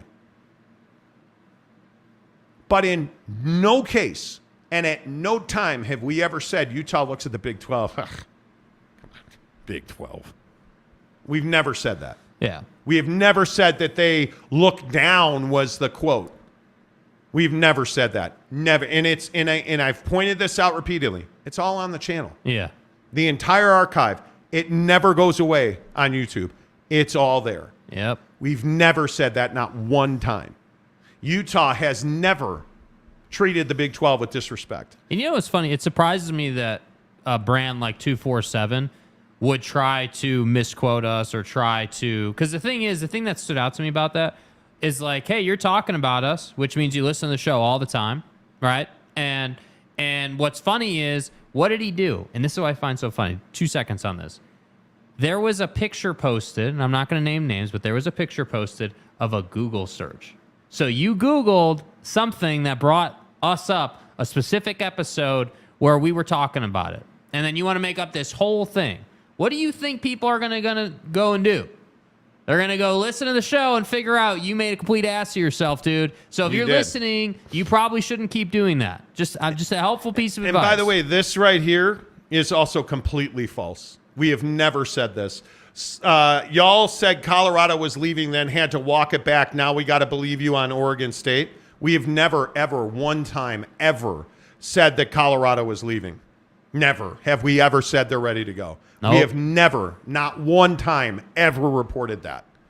What we said about Colorado, again, it's on the channel in perpetuity. They've talked to the Big 12. And I do believe Colorado will be one of the first schools who goes. But at no time, and in fact, we've taken so much shit from Big 12 fans because we've told you there is not a program in this conference who would rather go to the Big 12 or the Big 10 than see it stay together. All 10 of these members would rather stay together and continue their business as the Pac-10. And multiple people have said that in multiple places as far as sourcing is concerned. There's no question about that. Yeah. Everybody we've spoken to has said, solid. Don't want to go, don't want to leave. But we will. And that applies to Colorado. That applies to Arizona State. And I think it applies to just about everybody in this conference. Because, again, $25 million is the threshold. If you get $20 million, I think you're going to lose half the conference. And I think that's going to happen almost right away. But at no time have we ever reported that Colorado was ready to go. That was not us. That was never us. So, go knock yourself out, you and your little sports whatever burner account. Go knock yourself out, dude, because I am not afraid. Nah. It's all on the channel, up and down the playlist, man. The thumbnails are right there. Go look at them. Go look at them. And by the way, if you're just reading thumbnails, you're not actually listening because the thumbnails are meant for one thing, and that's for people to come listen to the show. I would agree. Taylor Gilstrap. Oregon and Oregon State, Washington and Washington State are talking to each other right now. If Oregon and Washington bail to the Big, better believe the Pac is losing 4 teams plus 4 corner schools. And the interesting thing is, both states tried to tie the fate and the fortune of their schools together. Yeah. And failed. They failed. Washington and Washington State legislature tried. Oregon and Oregon State legislature tried and failed.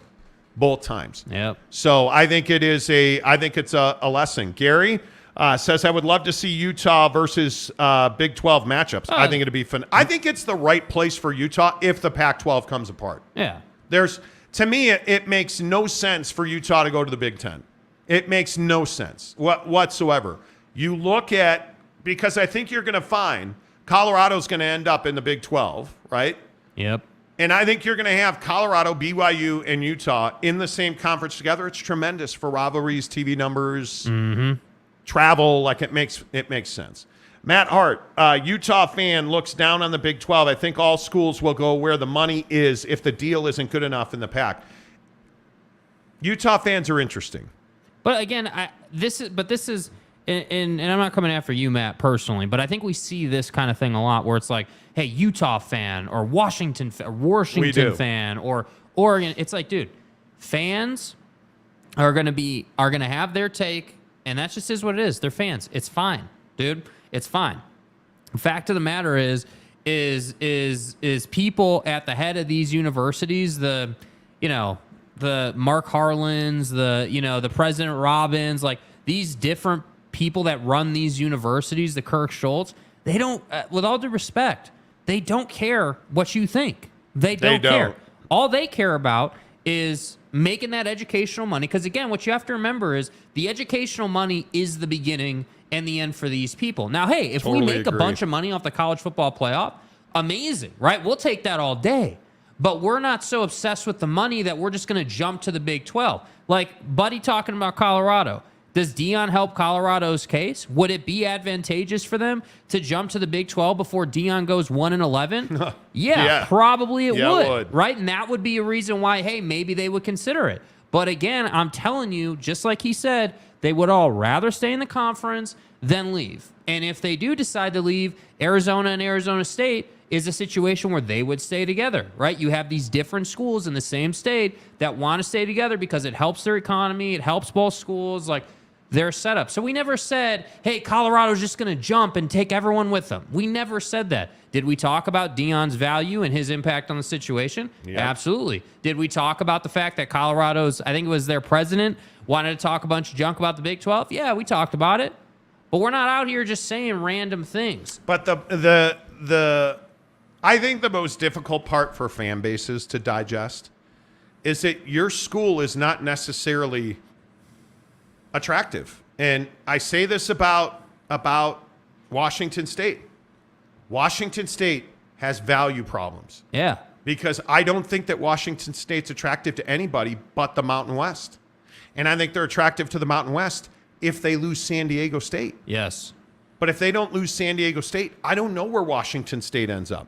Because, frankly, I don't know that there's real value on it. Well, Washington State would be one of those kind of scrap schools, if you know what I mean. Hey, the Big Ten's going to add these schools, Big 12's got these schools, and then, hey, maybe a conference will decide to pick them up. I don't know. But that's the kind of value they have right now. Yeah, and I think it's difficult. And I think when you look at this situation, and I'll go back to what we started the show with, like this ESPN Pac-12 situation. Yeah. There is nothing that says that ESPN and the Pac-12 are damaged. There's not. But I guess the question for me, Jake, is how important is ESPN to the Pac-12? Yeah, I mean, I think obviously ESPN is important in the sense that right now they're really the only linear option that the Pac-12 sort of has at the table. I mean, you look at the CW situation, you look at the Ion situation. What did we tell you on those different situations? George wanted $400 million and he wanted a nationwide deal that he was never going to get. And why wasn't he going to get that deal? Because it doesn't make sense for dude in Boston or dude in Orlando or a family on the East Coast or even in the Midwest to get Washington State as an example, a Washington State versus Oregon State matchup in their primetime slot on CW or Ion or whatever. That doesn't make a lot of sense. So what has ESPN done? Well, ESPN has said, hey, number one, we're not going to try and compete with Amazon, because what did George Kliavkoff try to do? He went to ESPN and said, hey, Amazon's got this. What do you guys think? You willing to cough up $400 million for a tier 1 package and take all of our games and everything? ESPN said, no, we're not going to compete with Amazon because we know for a fact Amazon is stream only. They don't offer linear, and we do. So they're not competition to us. And what does ESPN also said? Hey, we want to put your product, the Pac-12 games, on ESPN Plus, right? Because we've had this whole thing on the channel the last 2 weeks. And really, it's a greater conversation. But the last 2 weeks, we've really been focused on what is ESPN doing? How are they changing the landscape? Well, ESPN's come out and said, hey, we're going to go direct to consumer. So if you open the ESPN app on your phone and you want to watch a random Big Ten game, you want to watch a baseball game, whatever. And let's say that baseball game or that college football game or that college basketball game is on Fox. ESPN wants that consumer to come to the ESPN app, click on the little watch button, that little yellow gold button. You guys all know it. and want to click on it, and they're going to give you an option. Hey, are you a DirecTV customer? Do you need to sign up for ESPN Plus? What's the deal? And then all is going to happen is ESPN is going to patch you through, and you're going to get the game, and then money's going to be distributed between ESPN and whatever customer you are, DirecTV, whatever it may be. So my point with this is that, yeah, ESPN is really important to the Pac-12, but is the Pac-12 important to ESPN? Not particularly. ESPN's not interested in paying $400 million. They're not interested in going above and beyond for a product that, frankly, as we said last hour, is completely mismanaged and not relevant in the college football landscape to that level. So that's why I say, like, the Pac-12 can sit here and we can talk about fans, referencing truck stop conferences and talking down on the Big 12 and all this junk. We can do that. But ultimately, they have to come out and find a way to make money and get out of this hole, because we shouldn't have to be talking about Washington State and Kirk Schultz being $70 million in the hole. Shouldn't have to talk about that. Shouldn't have to talk about, like, hey, Oregon and the Nike money. We shouldn't have to talk about these different situations. What we should be hearing is George Kliavkoff, the commissioner of the conference, talking about Rucker Park deals or combine deals or these different opportunities. Yet we never hear them because the Pac-12 continues to be mismanaged. Well, and I hope people understand that it's not I think at the administrative level, it's not personal. It's when you're having conversations like George Kliavkoff and ESPN are having. Yeah. It's not like, well, George, you're kind of a dick, so we're not going to give you any more money. Like, it doesn't work that way. You're a douche. Exactly. Like, it doesn't work that way. If you are ESPN, your priority is keeping the NBA. So if you're ESPN right now, like, you think about what's on the radar at ESPN. Like, I go back to Endeavor, and it's WWE and the UFC. Mm-hmm. They're looking at a massive package of UFC and WWE on ESPN Plus. I think they are looking at a deal that could be groundbreaking for combat sports. So what does that mean in the grand scheme of things? Well, if you look at Fox currently has a WWE deal. Well, if that deal leaves Fox and it ends up at ESPN, that's a completely different animal. Yes. And if UFC winds up staying at ESPN, which I think is likely because I do believe it's worked for both parties. Now maybe Fox has a little more bandwidth and a little more money. And maybe ESPN is only going to pay $90 million a year to the Pac-12 if the Pac-12 wants it. Well, because now we've got UFC and WWE. Oh, by the way, we're also going to pay between $4 and $6 billion a year to the NBA. And the NBA says, ESPN and ABC, we absolutely want you to continue being our number one partner. Yeah. But who else is involved in that? Warner Brothers Discovery through TNT. And you look at just the enormity of these deals. Mm-hmm. You guys are thinking about college football. ESPN's thinking about WWE, UFC, NBA, NHL. Like, they're thinking about all the inventory that they have. So many slots, man. So, George, why are you asking $400 million for a package that's worth $100? That's why you don't have a TV deal. That's exactly right. And then you go to like somebody like the CW, who I still maintain. I think the CW has better than a puncher's chance. But here's the problem. I think they're at $150 million. And I think it's a regional deal west of the Rockies. Yes. And that's nobody at the Pac-12 has an appetite for that. But again, why didn't that work out? $400 million price tag. I'm telling you. Yeah. At some point, they're going to have to come off of that. All right, let's get your comments in here. Truck Stop Gumby says 24/7 chasing that Monty Show cloud. I'd feel flattered personally. I mean, if you're talking about us, I appreciate it. I do. I wish you'd quote us properly. Saul Goodman, Utah will be a lame duck school in the Mountain West. They're not going to the Mountain West. Next comment. The big three-legged Texan. Sure you are. Can you measure it? No matter what conference Utah is in 2024, they're going to win a championship in that conference.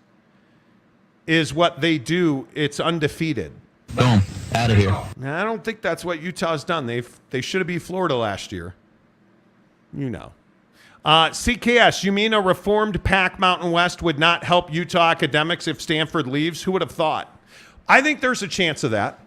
I think that you're going to lose 6 teams out of this conference. So Oregon, Washington, Stanford, Cal, I think are the 4 big ones. You're going to lose the Arizona schools. I think you are possibly going to lose, Colorado as well, right?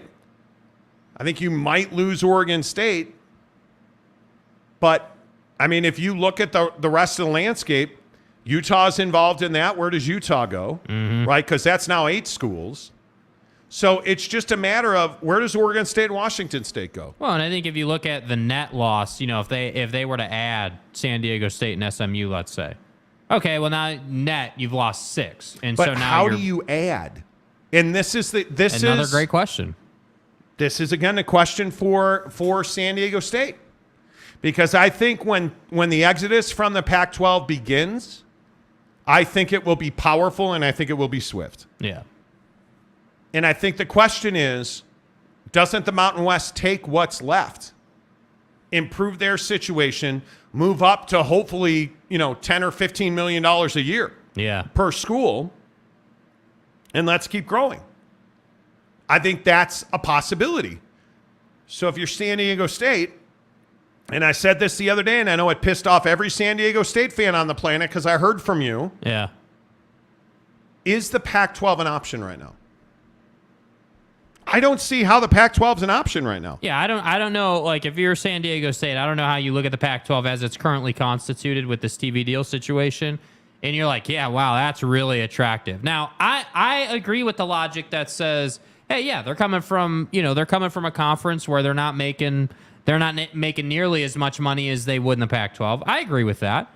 But again, the prospect of joining a conference only to have that conference dissolve, you're not going to do that. I mean, I just don't think that makes sense. So San Diego State, and again, I love all you guys tweeting at me about J.D. Wicker and all this stuff on Twitter. It's like, dude, there's no getting around the fact. And again, it's not personal with J.D. Wicker or any of the folks at San Diego State, but I just disagree with the prospect that you talked. Why did you talk? Well, why did you get out in the media? You should not have done that. And by the way, we've asked J.D. Wicker, who's coming to Salt Lake City with the San Diego State women's softball team, asked him to come on the show, and we haven't gotten an answer back. And I'm hoping, really what I'd like to do is just have a sit-down conversation with J.D. Wicker, even if he doesn't come on the show or we never record it. Because I truly think that San Diego State, from what I'm told by people in TV in the Pac-12, San Diego State right now does not have an easy path to the Pac-12. And there may not be a path at all. Because how are you going to pay for them? How are you going to pay for them? Because I also think that there's a chance here that the CW wins. And why would the CW win?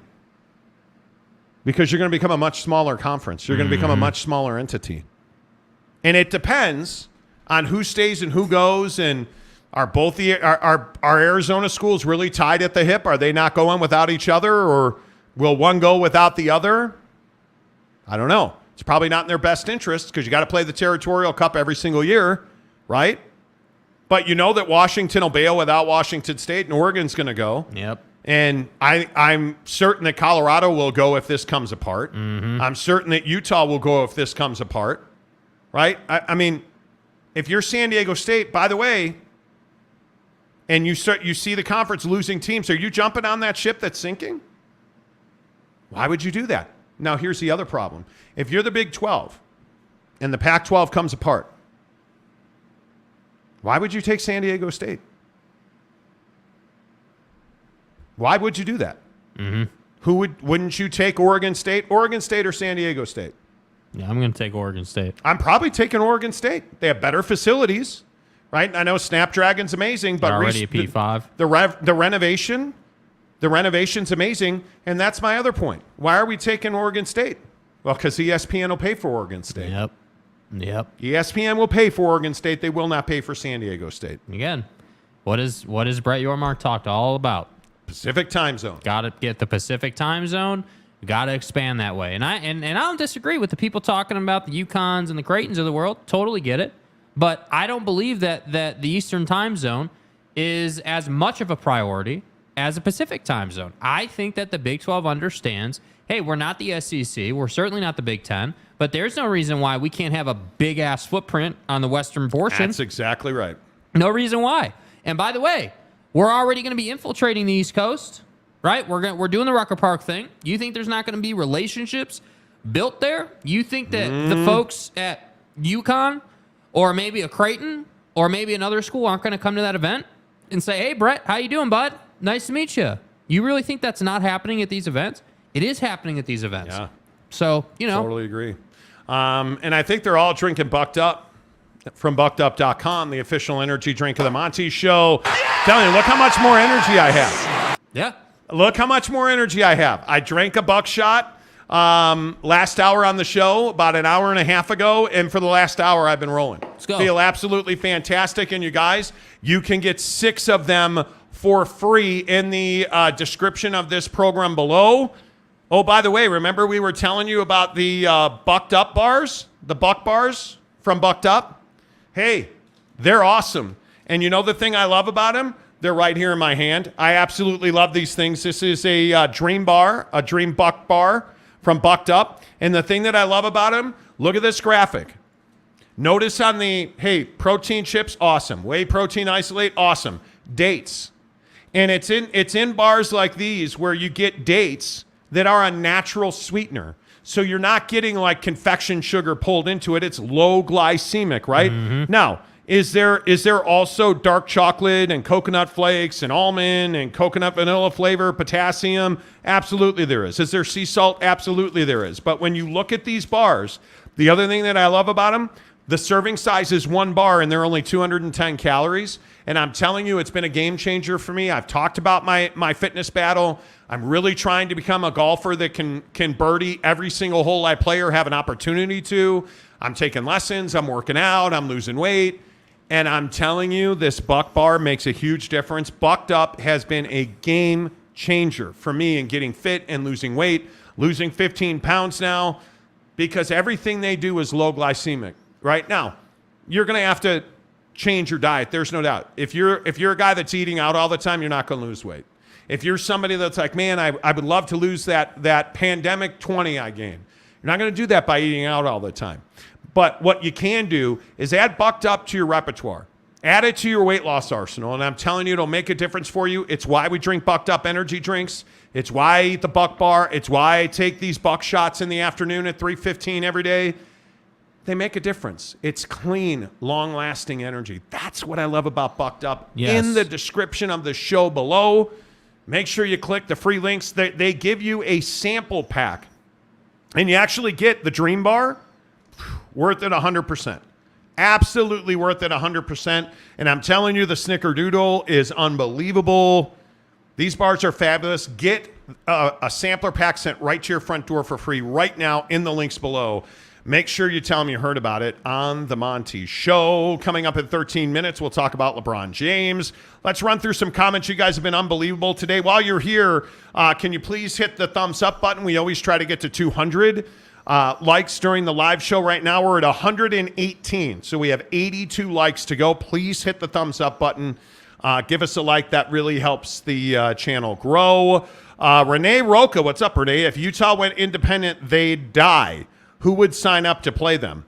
Well, everybody said that about BYU as well. Yeah, I just think that those are... Utah's not going independent. Yeah. Utah is not going independent. Yeah. That's not going to happen. Yeah. Gary says Utah, Colorado, Arizona State, Oregon State, and Gonzaga to the Big 12. I think, and we've been reporting this for months, and I know I've been called everything from a liar to stupid to Gonzaga. dumb. It's fine. We are still the only ones that are reporting Gonzaga has a verbal offer to join the conference. I like Gonzaga. The Big 12.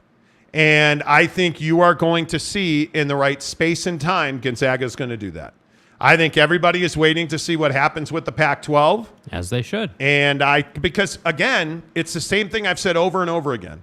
If you have an invite from the Big 10 right now, from the Big 12 right now, that invite's going to be there when this conference goes down. Yeah. If this conference goes down, because I'm not convinced it is, by the way. I think on the doomsday clock, I'd probably put it at 35 past the hour, right? I'd put it at 25 minutes to midnight in the Pac-12 right now. I'm not convinced that any of these schools, again, for the record, I have not heard one time that one of these Pac-10 schools is excited to leave. Not one. But I've heard all of them would leave. So I think it's a matter of time. I don't see a way that you're going to be able to salvage these 10 teams staying together. Yeah. But I think that Gonzaga will join the Big 12 when this all goes down. And I think your point you've been making about Colorado needs to do something before football season kicks off, because I think they are going to go 1-11. You look at the win total projections, and you look at the way that people are looking at these schools, and you start understanding that you look at those schools that Gary's talking about right there. There are not a whole lot of wins in those schools, right? There just isn't. And you look all the way at the bottom there, Colorado is 1-11 projected. Right? Pac-12 football standings this upcoming year, according to ESPN matchup prediction. So they ran an AI generation of how each one of these games will play out based on this moment in time. USC and Utah 11-1, Oregon and Oregon State 10-2, UCLA 9-3, Washington 7-5. Man, that's a ball buster for real Penix. quick. Oregon State 10-2. You're telling me you're not good with Oregon State at 10-2 if you're the Big 12? But is DJ Uiagalelei going to be the dude? I think that's a huge question. But anyway, you look Arizona State, Washington State 5-7, Arizona 4-8, Stanford 3-9, Colorado 1-11. Let's say, just for conversation's sake, that Deion somehow figures out 3 wins. Even at 3 wins, you're still struggling for value. Now, here's the saving grace, though, in my opinion.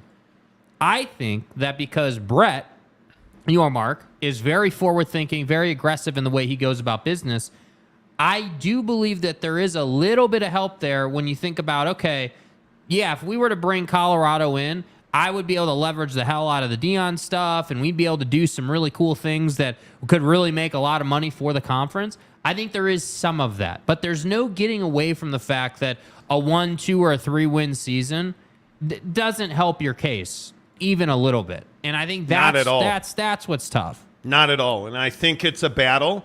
And you look at these numbers, bro, if you're Colorado and you go 1-11, you had better hope to high heaven that you made that move. Yeah. Because I do think Deion's got a very short window. And when I say short window, I think 3 years. Year one, you go 1-11, nobody's talking about Deion's hot seat. If you're not bowl eligible in year 2, Deion Sanders is under fire. Mm-hmm. If you don't have a significant season in year 3, Deion's out. Because I just think there's been too much hype. And you won't have to fire him either, by the way. Because that means he's not recruiting, he's not transfer portaling, he's not developing. You will not have to tell him to leave. He knows better than that. No. But we'll see what those things turn out to be. I don't know. Starry says Utah football will dominate Harvard, Yale, and the rest of the Ivy League. So should I laugh at that? So that was a joke. Be better. Like, it's stuff like that. That's a ridiculous comment. I don't understand this Utah thing. And somebody needs to make me understand it. Yeah. Why the disrespect of Utah? Because goddamn well, they're not going to the Ivy League. And it's the thing that really bothers me is, as a fan, I would think that on some level, at some point in your life, you would be able to have a normal conversation about it. But yet, when it comes to Utah, you are incapable of having an intelligent conversation. You are incapable of talking about the value for Utah. Hey, by the way, is Texas Tech, if you want to really break balls, is Texas Tech slated to go 11-1?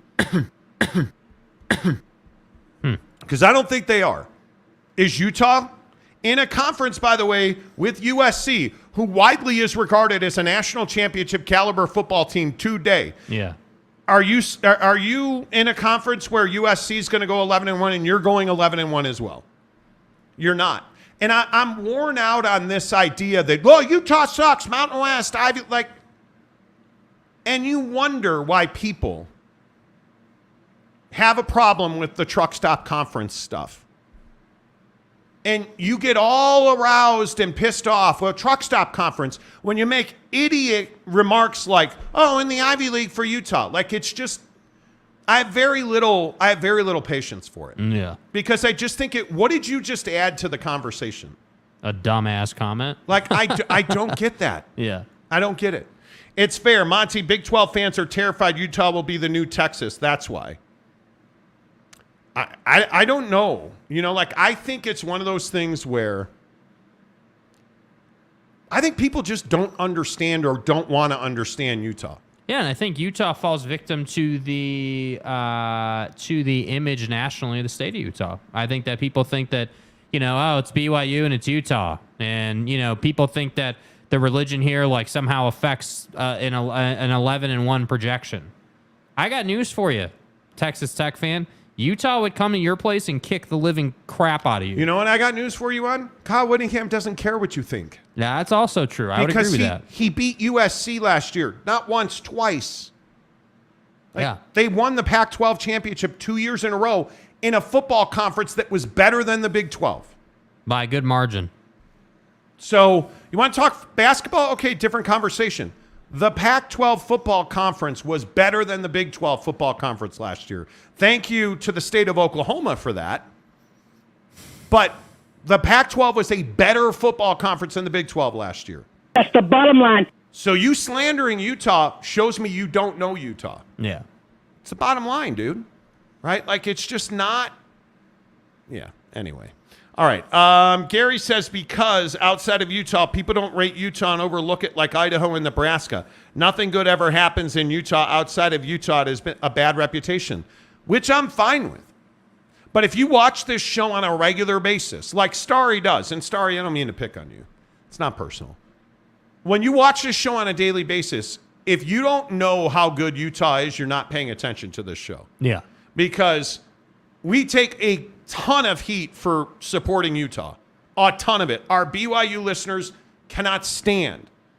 I hear it pretty much on a daily basis. Why do you talk so much Pac-12? Why do you talk so much Utah? Why don't you talk about Kalani and recruiting? Well, because people are here to talk about the Pac-12. Yeah. And Utah's in the Pac-12. And when we talk about football in the Big 12, trust me, we'll talk about BYU and everybody else in the Big 12. Mm-hmm. It's what we do on this show every single day during football season. But right now, Utah is in the center of what's going on in the Pac-12. Yeah. Facts. You know. Let's see. It's fair, says Texas is in a bad way and not a good way. I actually think this is make or break for Sark at Texas. You're not starting the kid with the last name Manning on his jersey. You better win. Whether he deserved the job or not, you better win. And you have an elite defensive football staff. Elite. You're supposed to be the dude, Sark.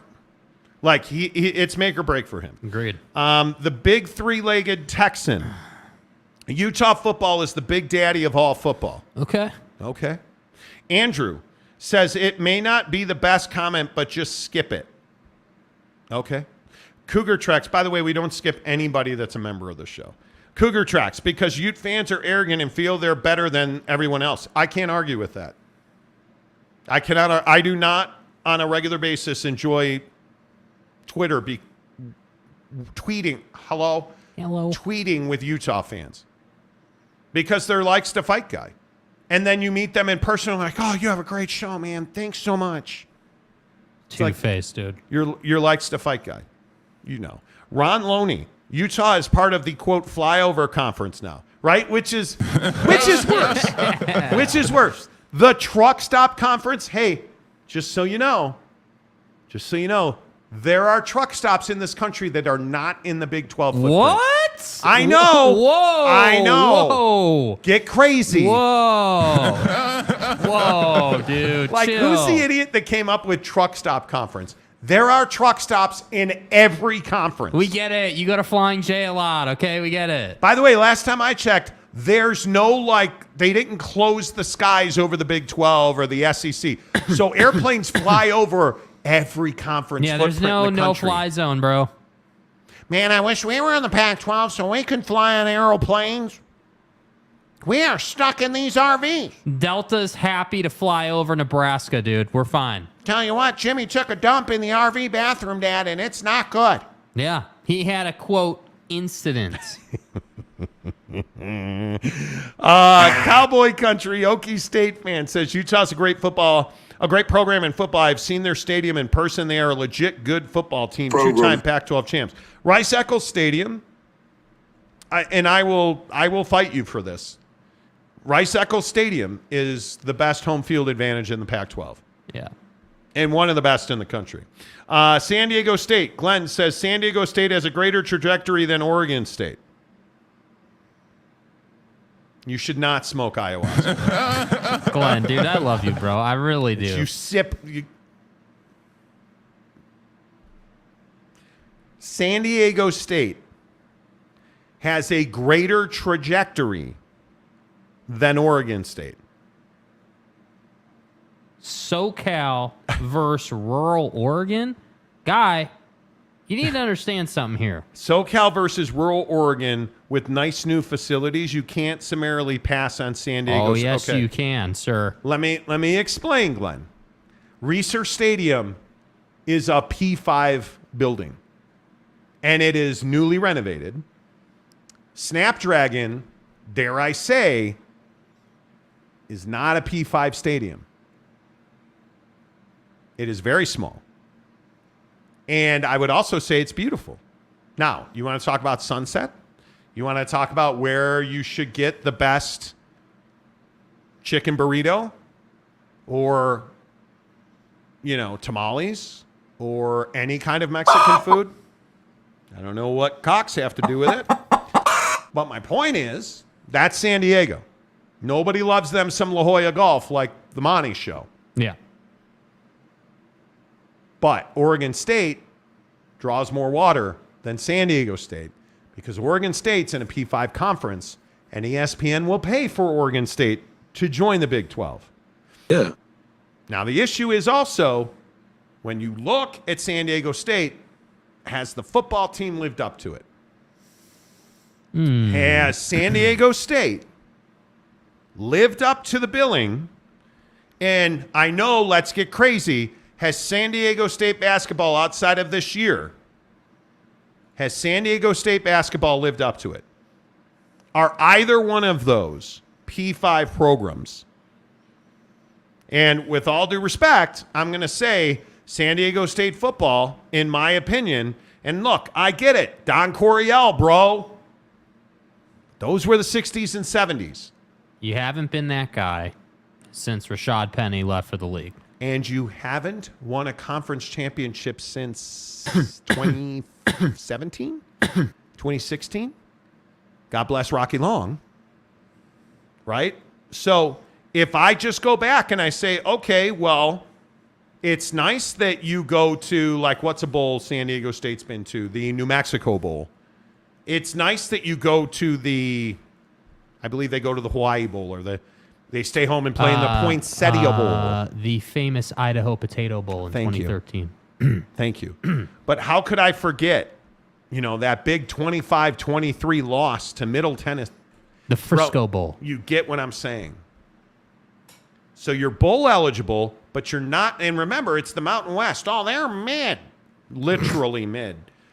And you're not winning that league, but for the last, and I think it was 2016, but Glenn will correct me, 7 years since you won the conference. And Boise ain't been Boise for a minute. So if we are talking about,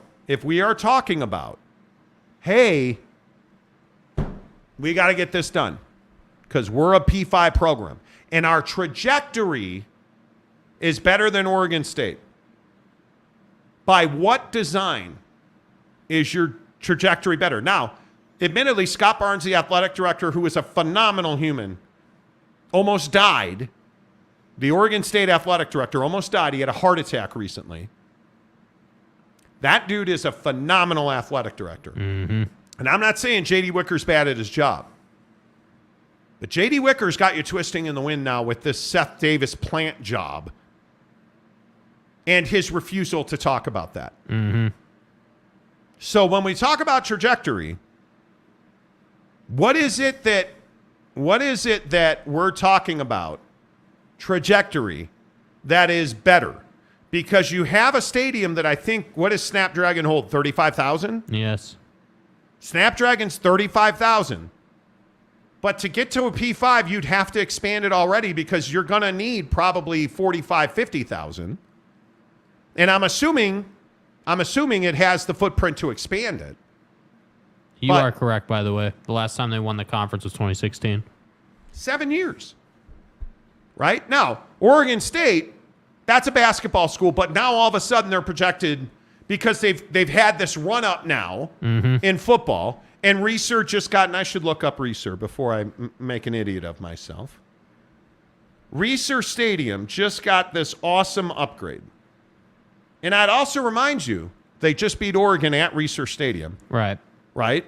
So Reser Stadium gets this massive upgrade, and it's completely renovated, right?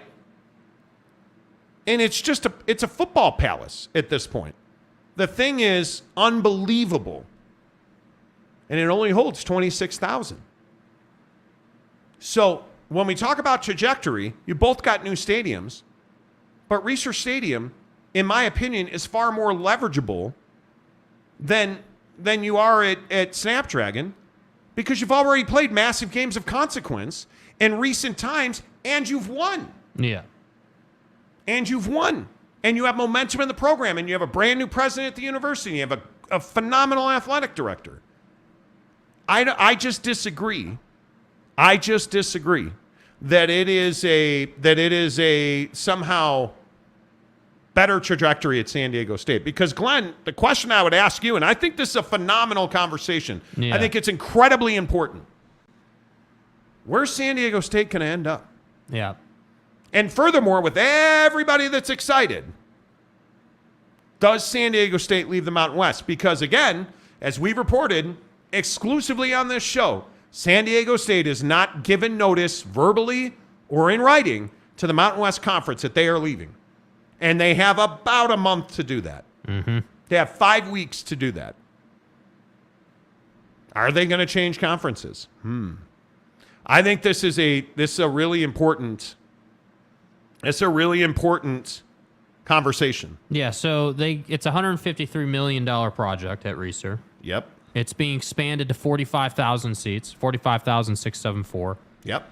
And it includes a 150 by 30 foot ProStar digital video display screen, so a massive video board. So I mean, they're doing a ton, and they're only able to do this because I think the number was they got a $50 million gift from a donor. So you have people funding to build this stadium to what it can really be. And I just think when you look at it, it's like, yeah, sure, I don't disagree. Southern California is nice, but dude, like, I agree. You got to be at least 40,000 seats. That's what I'm saying. Like, I'm saying that's the minimum. And 45,000 for Oregon State feels proper. It does feel proper. And the thing is a palace. Yeah. Like, I'm looking at photos, renderings, and the grandstand that they rebuilt. Dude. Yeah. It's awesome, dude. San Diego State's value is in the Mountain West. The biggest issue is I don't think that San Diego State, if you add them to the Big 12, what's the climb look like? Right? Because you're going to have to recruit and develop and all that good stuff. And how long till you get a full share? And what kind of money are you going to make? Because you are going to take less money. There is no doubt about that. You are going to take less money. With all due respect. To join the. Absolutely. Yeah. I'm just saying you're going to take less money. The Monty Show, as always, is presented by our good friends at The Advocates, theadvocates.com. We were talking about that bicycle donation event that they had last weekend for The Advocates. Last year, they collected 207 bikes. This year, they collected 495 bicycles. 495 bikes donated. Yeah. And The Advocate, I mean, that's unbelievable. And that's what I'm talking about, you guys, with The Advocates. The community initiatives that they do on their own volition to give back to the community to the tune of 495 bicycles donated. That's unbelievable. How many other law firms are doing that?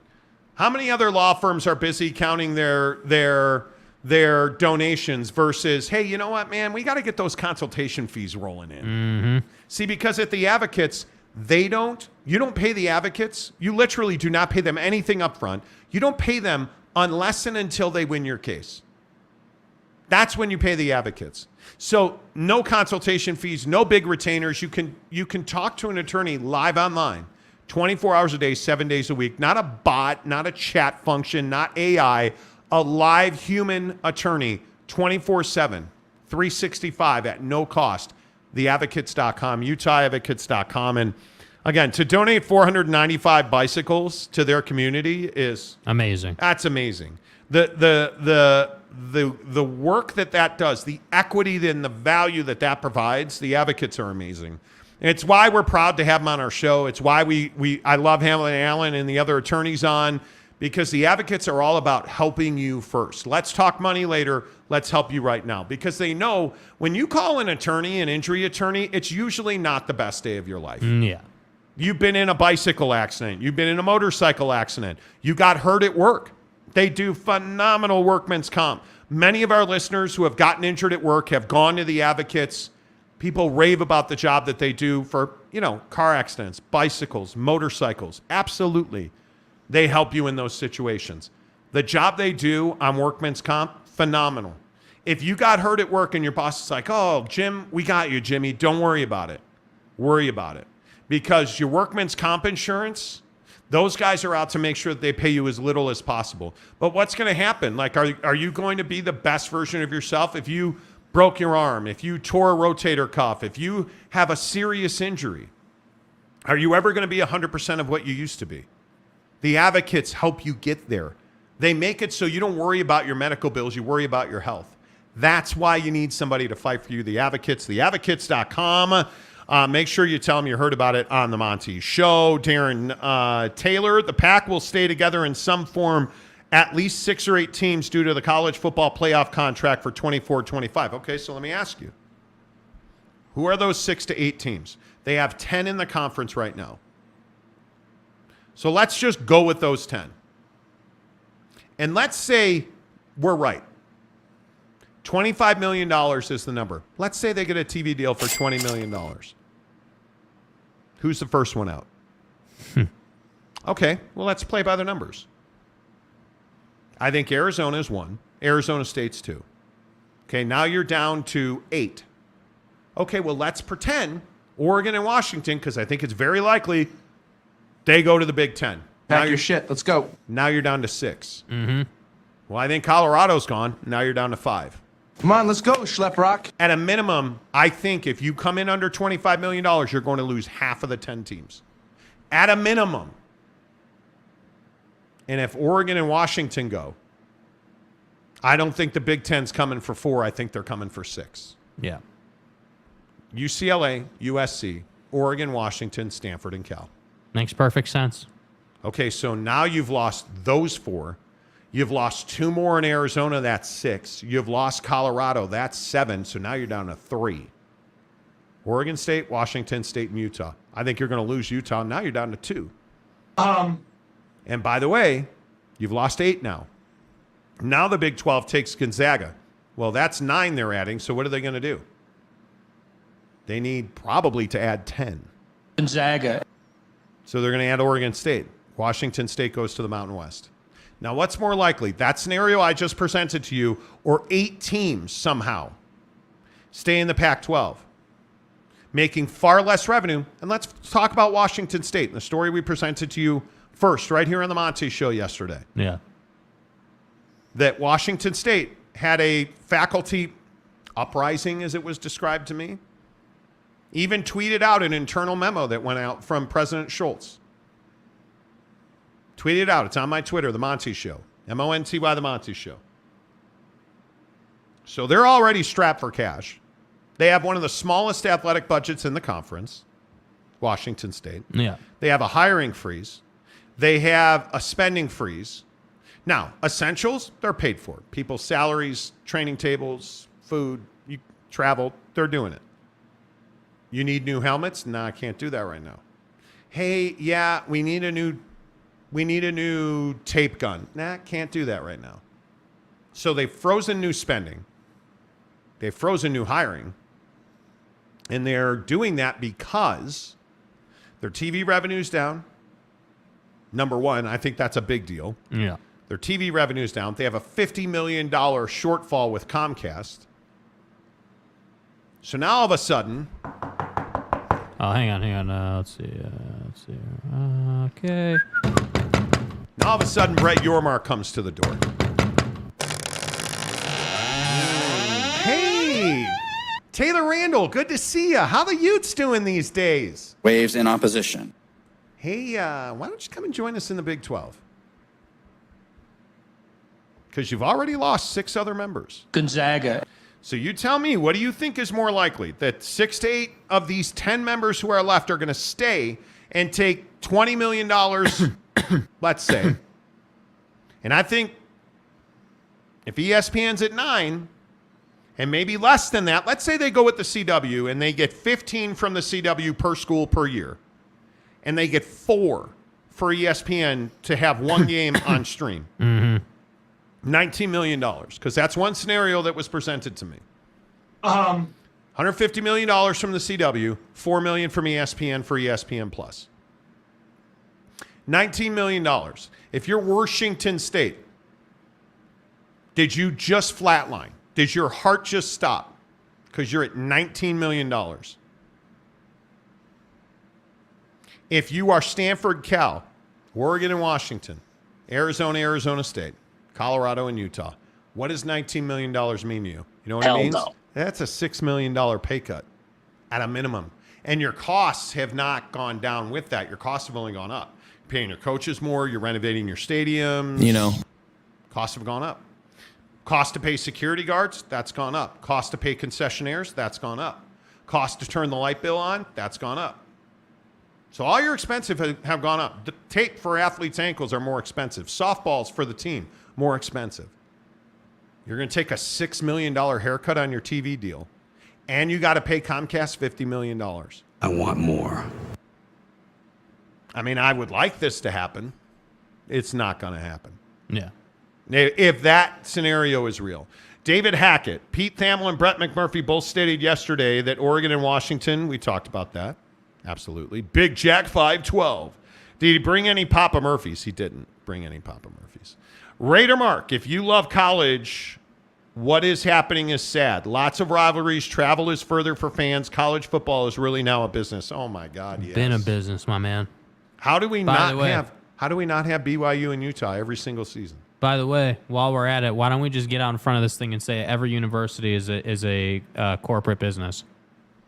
Can we just say that? Because that's coming. That's coming. Greg Hawkins, how are you? Happy Father's Day to you. I think they're going to stay, and not only that, I think it's going to be above $20 million. We'll see. Okay, so let's play the game. Yeah. Where do they get $20 million I feel like we need some game show music. I'm being serious. Like, this is where I'm at with this Pac-12 TV thing. Because if you think they're north of $20 million, where does the $20 million come from? Yeah, who's paying more? Because if ESPN was paying you $20 million, that deal would be on paper already, right? Yep. If NBC was paying you $20 million, that deal would be on paper already. Oh, that's right. They went to the league, though. And by the way, if ESPN or NBC was paying you $20 million, you would take that, and I think you would keep all 10 members. This case is empty. Because it's ESPN, so we're getting linear and stream. $20 million. Okay, we can make up, we can be creative, we can brand, we can do other things. Right, yeah. NBC Universal, well, we're going to get Peacock, so we're getting the cock. Who doesn't love some cock? Bro, I'm sorry. Did you just say who doesn't love some cock? Yeah, Peacock's a great streaming app. His cock. Grow up. Waves in opposition. Not everything is about the organ, my friend. Well, everybody is outraged. That's a lie, because it is. Oh, God, Jet Wayman's here. All right, let's move on. What's up, Jet? Good to see you. Listen, and we do need to get to LeBron. But I'm telling you right now, my friends, where are you getting $20 million from? And by the way, it needs to be said, we're not rooting for the Pac-12 to fail. I just don't think that I'm trying to understand where they're going to get the extra money. Because trust me, let me just say this too. For all the 247s out there, dude, I would love to talk golf, baseball, hockey, NBA. I'd love to talk about all this other stuff happening, but we can't because this thing is number one right now. So I'd love to see the Pac-12 be 25 or 30 mil. Would love that. Would love everyone to stay together. But I legit, and I'm not even being stubborn or red ass. I don't know where they're going to get it. And I would love to think, okay, well, maybe Apple will throw in a nugget, right? Like maybe Apple comes in, but they don't want to do that because they're an all or nothing proposition. But that's not been their business model. Yeah, that's the thing. Not been their business model, right? So yeah. I'm just, all I'm saying is if it's going to be above $20 million, yeah, I think the only way that happens is if ESPN pays more. That's the only way it happens. And because NBC Universal, we were told point blank with the NBA deal or NFL, $110 million for Peacock. I said anyway. For Peacock to stream one NFL playoff game. Hiscock. $110 million the cock is paying for that. Hiscock. Like, that's a lot of money, right? So we were told they're out on that. Okay, I can get down with that. So I think the only way NBC Universal gets back in is the Big Ten TV deal falls apart. And sorry to tell you, that's not going to happen if you're a Pac-12 fan. Yeah. Ain't no reset. So is Ion Scripps coming to the table? Brian Lawler's been on this show many times. The boss at Scripps Sports and said absolutely not. Yeah. Okay, so the CW. We told you. We've talked to people at the top of the CW. And those people are telling us Pac-12 asked for $400 million in a national deal. No. Where they're on every CW station. And the CW doesn't want to do that. The CW wants a regional deal, much to his credit, like Brian Lawler's deal with the WNBA. Yeah. Give me a Pac-12 doubleheader on the CW every Saturday. Yep. And we'll pay $150 million a year. And by the way, put one game on ESPN Plus and the .com, $4 million. I think that's what it's worth. I think it's worth $40 million a year. Yeah, I just don't know how you get further than that. And I've tried and I've asked. How do you get more than that? Yeah. How do you get more than that? Because Fox is not offering a substantial amount of money. Amazon Prime Sports is out. Unless the deal is... I mean, Amazon has their hands in so many different things that the deal would just have to be... ridiculous.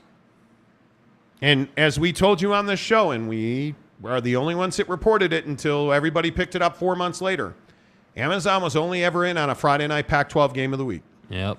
They were never in on Tier 1. They were never in on... Yep. So Greg, I would love to see the Pac-12 schools get $25 million because that would put all of this to bed. Yep. I don't know how to get there. I would love to figure out how to get there, but I don't know how you get there. Ron Loney. ESPN turned on their California liberal college friends. Why, Ron? Why? Raider Mark. Should have listened to you guys about All In on streaming. They should have. I'm telling you now. The right move for them, dude, they should have gone all in on Amazon Prime Sports. But they didn't. If it was ever a possibility. All right. I should probably eat my crow or my ribeye steak. Because it's time for Monty Makes You Money. Or in this case, buys you steak.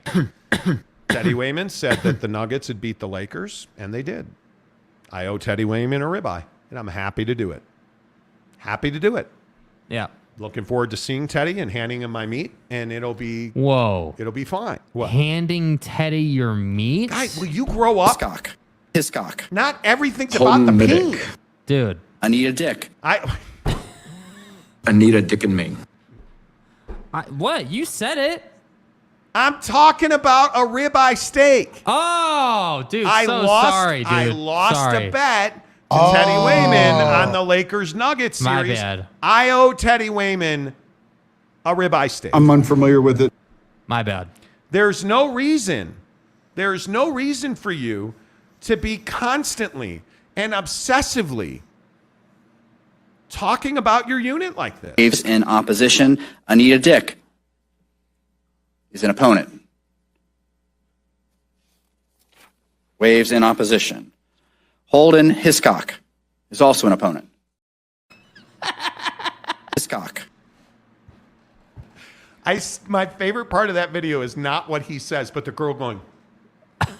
Watch the girl on the right side of the Waves screen. in opposition. Anita Dick is an opponent.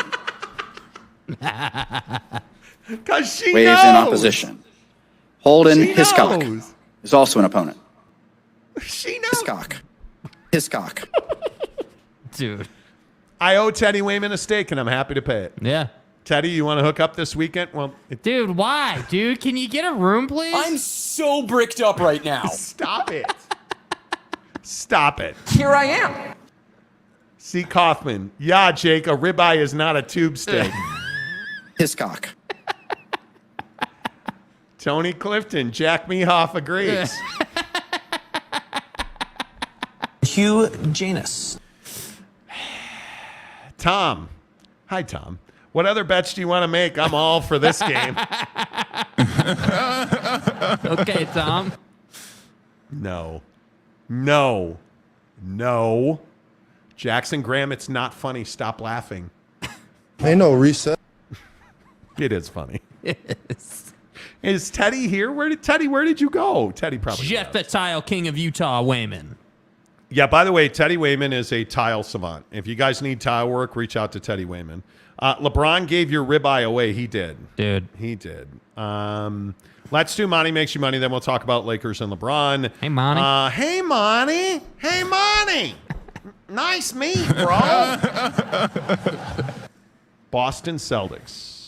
Miami Heat. Jimmy Butler. Yeah. -1, 217 for the Heat. Yeah.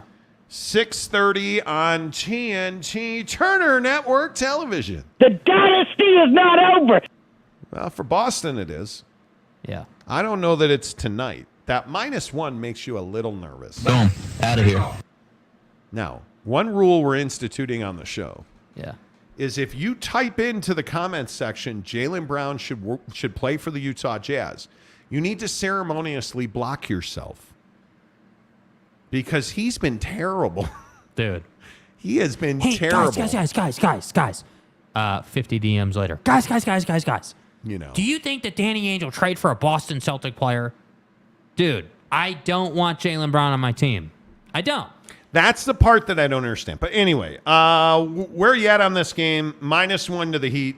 Who you like? This series is over. And This Marcus series Smart is over. Marcus Smart, and I believe it was Jaylen Brown, might have been Tatum, can't remember, can run out here in the media and talk about, hey, don't let us win one. Don't let us win one. We're going, don't let us win one. And all I have to say is they don't need to worry about you winning one because you got to win 4 in a row at this point, man. Ain't no reset. There is no reset happening in this series, bro. I got news for you guys. Ain't no reset. Yeah, Like- I think the series is over. The question is, will it be a sweep? Yeah, so my take on this is Miami is going to win this game. They are going to cover that number. And Boston is going to be broken up. Did anybody see this report on Boston? Boston. About how, allegedly, and it's just a report. Allegedly. Hey, there's growing sentiment inside the Boston locker room that these guys are growing tired of fake liking each other. Anyone see that today? You know, the interesting part about that is I think Missoula's been a huge mistake. Yeah. And they gave him a contract extension mainly because Ime Udoka before him was such a disaster off the floor. And Joe Mazzulla, by all accounts, is everybody's All-American. Mm-hmm. But he's a terrible leader, apparently. And he doesn't have a player on that team. And we talked about this with Marcus Smart. Marcus Smart ain't that dude. Nope. And he's not a unifier. And Jason Tatum does not appear to be a unifier. And Jaylen Brown feels like a guy who's after Jaylen Brown. I think that this is absolutely this current roster reaping the damage of bad decisions like bringing Al Horford back. Yeah. Like keeping Marcus Smart on the roster. Like overpaying Jaylen Brown would be a massive mistake because he's in line now for a Supermax contract. And I'm not paying that for a guy who's been terrible. You're not that guy, pal. Trust me. You're not that guy. And if I'm the best in Celtics, I'm tearing this thing down and I'm building it around Jason Tatum again. I think that's the only move you can make. Yes, and I think there's going to be a lot of big names that move around. Now the word is Harden's. Basically, you can book it to Houston like that. He's all in on that, and there's rumors. I don't know if I'm buying that. I don't know that I'm buying it either. But my point is we know Harden's going somewhere, and there's these rumors that the Lakers had internal discussions about Trae Young because I want the Lakers to have Trae Young. But again, I still maintain what I have heard for months and months that Kyrie's going to wind up with the Lakers, and I think when you look at Trae Young. I think Trae Young is absolutely a guy that, if I had to guess, I think Trae Young winds up in Portland. I think Trae Young ends up in Portland, and I think that that's the guy that, I don't know. I guess this goes back to what do you think about Dame. But here nor there. You got to pick the game tonight, my man. No, I'm picking it, yeah. Miami, win, cover, and 217. You got to take over. Yeah, over. Yeah, absolutely. Win, cover, over. So 108 a pair. I'm going to take Boston in the under. Damn. I think Boston in the under. Okay. By the way, real quick on Monty Makes You Money, you savages. Hey, Monty. You are savages. Who told you about the... Who told you about the floor again? Who told you about Kachuk and the Panthers? Kachuk. Go, just give me credit in the comments. Go ahead, man. Go on, yo. I know that you didn't want to hear about Kachuk scoring another game winner. I know you didn't want to hear about them winning again last night. They're up 3-0. Look, Carolina, that hurricane, I'm going to put the eye of the storm right in that butthole, Monty. Right in that butthole, Monty. Probably got carried away. Hugh Janus. Where are you guys at on the Boston series? Saul Goodman. Is Boston going to bend over? I need a dick. I've heard he's a great power forward. Wow. Ooh, apparently it is quite powerfully. I'm just. Go ahead. Can I have one night where I can just go chip and putt golf balls and not think about all the by the way, ass hattery that's gone on? Are we moving on from sports now? Or are we going into non-sports? No, we're not, because we have to talk about Bronny first. Okay. Yeah. Better Call Saul also says Lakers and Celtics trade AD for Jalen. Not a chance in the world. AD went through the playoffs healthy. Rob Pelinka is going to be stupid. Oh, there's Jet Wayman. I'm here, guys. Just had to take a cold shower. Well, when you think about getting meat. All right. Delaric, Celtics are done because they gave up after game 2. I don't even disagree. Yeah. Let's see. Jet Wayman, Boston is going home tonight. Want to double? I agree, dude. Want to double or nothing? Yes, That's Jet. no. Yeah. He does. I don't. Kelly Parks, what's up, Kelly? LeBron to the Suns, no chance. Bro, what are you talking about, man? Nate Davis, the Jazz are going to get the third pick. They're going to trade in Boston is going to be out, and I think Tatum will be the Utah Jazz. What are you talking about, man? There is no chance the Boston Celtics trade Jason Tatum. Hey, look here, man. I will shave every hair off my body if they. Nate. Hey, can I get the ayahuasca connection that you have, please? Can I get that? From you, bro? You guys, in all honesty, ask yourself why would you trade Jason Tatum? You wouldn't. The problem is you don't have the right group of guys, right? Like, you guys remember what was that? 2 seasons ago, the Marcus Smart thing, where they were thinking about trading Marcus Smart, or like, where's Marcus Smart going to go? That whole thing. That's turned out to be a defining moment, as usual. The trades you don't make, right? That's turned out to be a defining thing. And again, Marcus Smart can run his mouth about how don't let us win one, and like he talks a lot.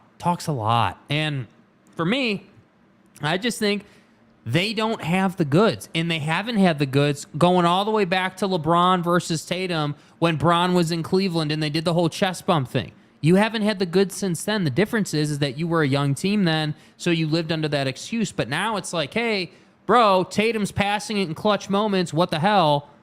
Like, what are we doing? And again, this is where the Joe Mazzulla thing comes in, because I think if Ime was still there, and I'm not advocating for Ime to still be there, totally agree he should have been fired, but if Ime was still there, that never happens. They're going to the NBA Finals, in my opinion, but he's not, so you're not. And by the way, JT's owed $105 million in the next 3 years. Ain't no reset. Andy has a player option. Yeah, come on. Did he make All-NBA? I believe he did, yeah. I think he's eligible for a $200 million extension. Let me verify that real quick. Like, are you serious, you guys? This is getting out of control. Another reckless driving arrest in the Georgia football program. You have got Dude, to are be you kidding serious? me. Senior wide receiver Marcus Roseme Jackson was charged with speeding maximum limits. Oh my God, with these stupid ads, and reckless driving Tuesday. And booked into the Athens Clark County Jail. Dude, I'm telling you, Georgia's not winning the national championship again. Not this year. Where'd it go? By the way, Tatum, yeah, it's not $200 million extension, bro. It's $318 million. Excuse me, my bad. He's eligible for a 5-year, bro. Dude. I'm telling you, they're not trading 5-year, $318 million. He's 25 years old. By the way, one wrinkle to that. Ooh. He's eligible to sign that next season. Can't sign it this year. Next year. McKinley Cutler, the cookie king of youth. Where are my cookies, dude? Yeah, dude, where's the next box of cookies, God bro? almighty. Like, we're just over here starving. We're Rude. not. I please don't send me cookies. Fat. Seriously. Yep, I am. The only way the Jazz have a chance at that third pick is trading Laurie, and I would rather have Laurie. They're not going to trade Laurie. Nah, you're not trading Laurie. Dude. Jet Wayman, I don't want Tatum or Brown in Utah. I want a damn championship. Go in, let's go. That's what I'm saying, Teddy. By the way, how long are we going to have to wait for that fresh TV deal for the Utah Jazz? Still haven't heard it. Still have not heard it. Let's see. McKinley Cutler, the Jazz don't have what the Blazers want. I would agree. Jet says he made first team All-NBA. There you go.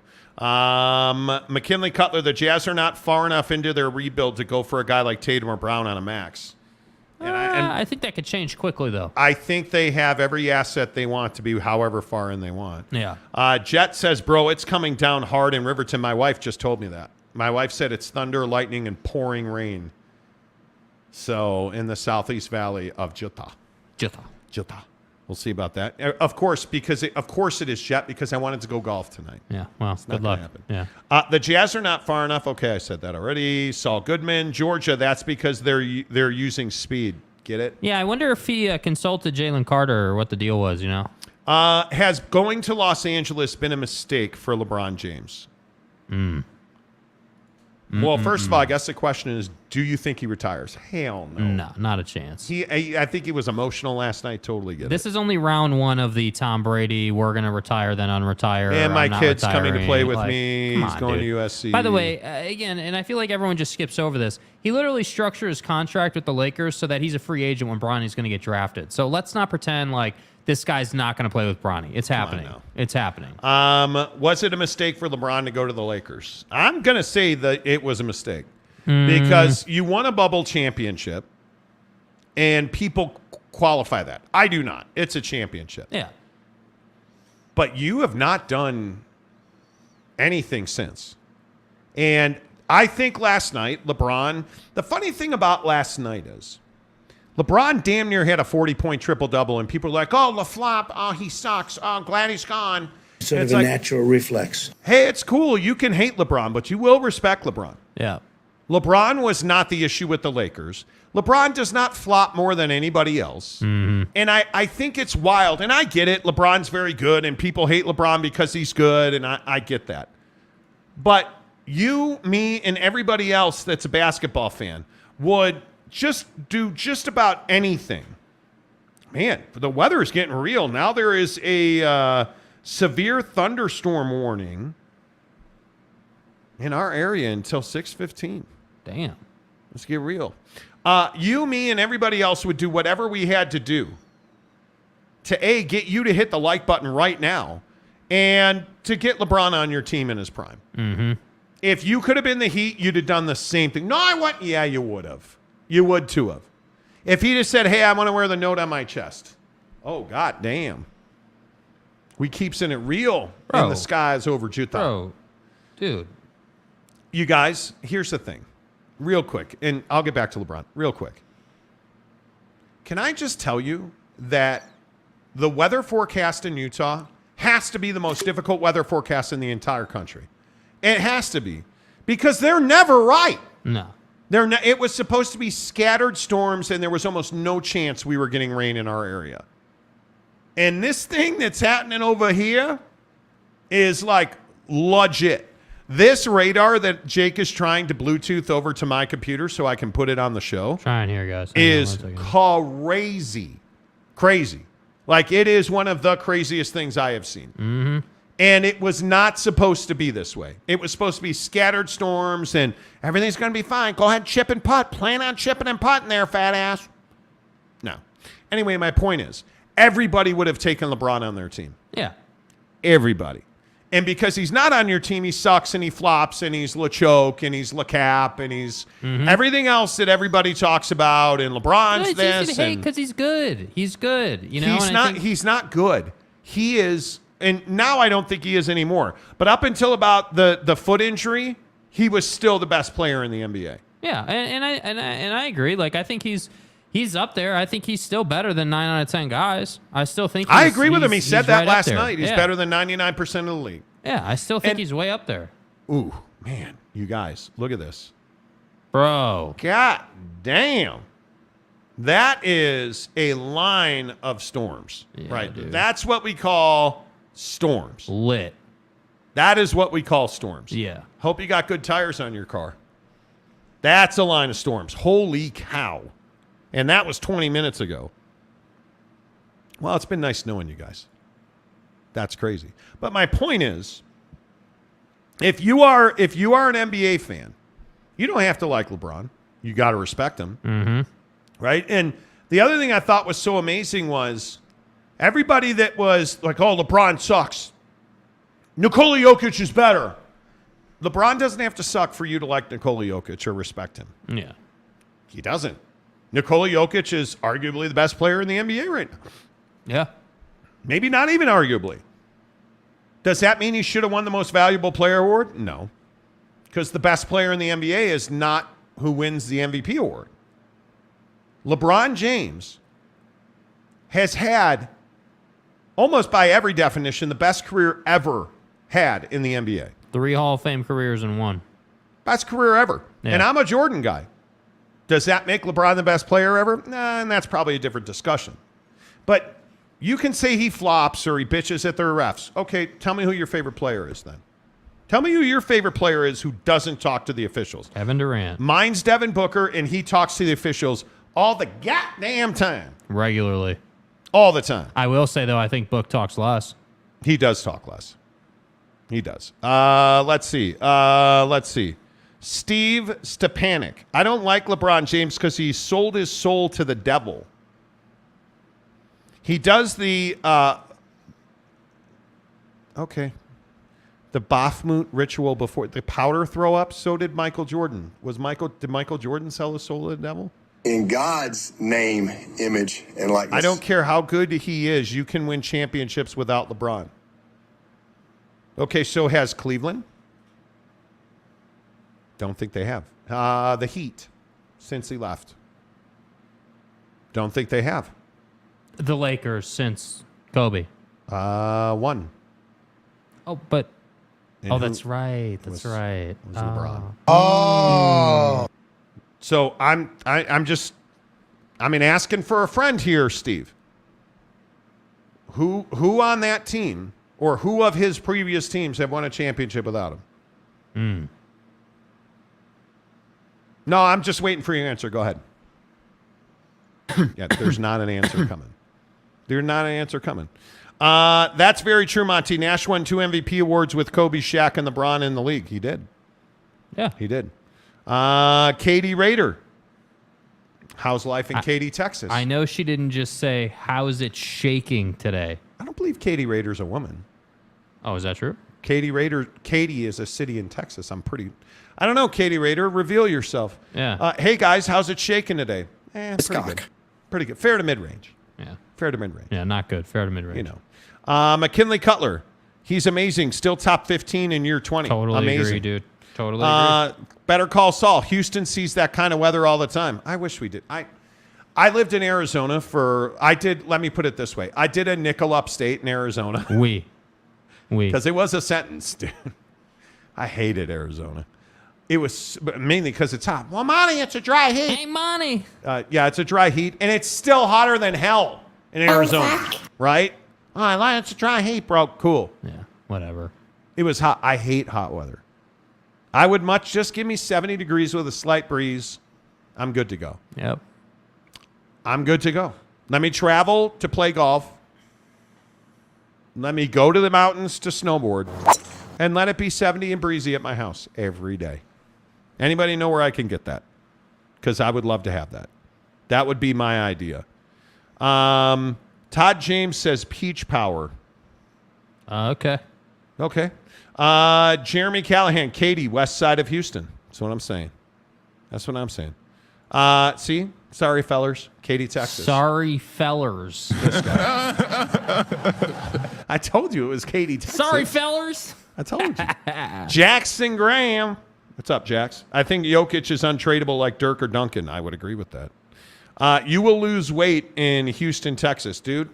I sweat more here than I have anywhere else. And dude, again, Bucked Up.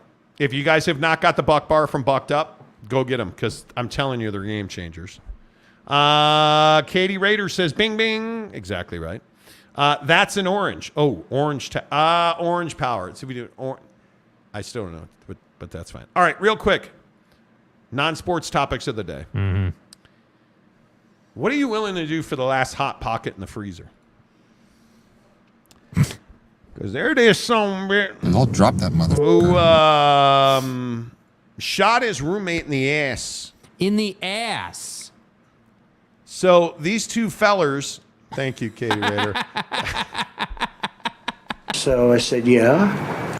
These two fellers right here.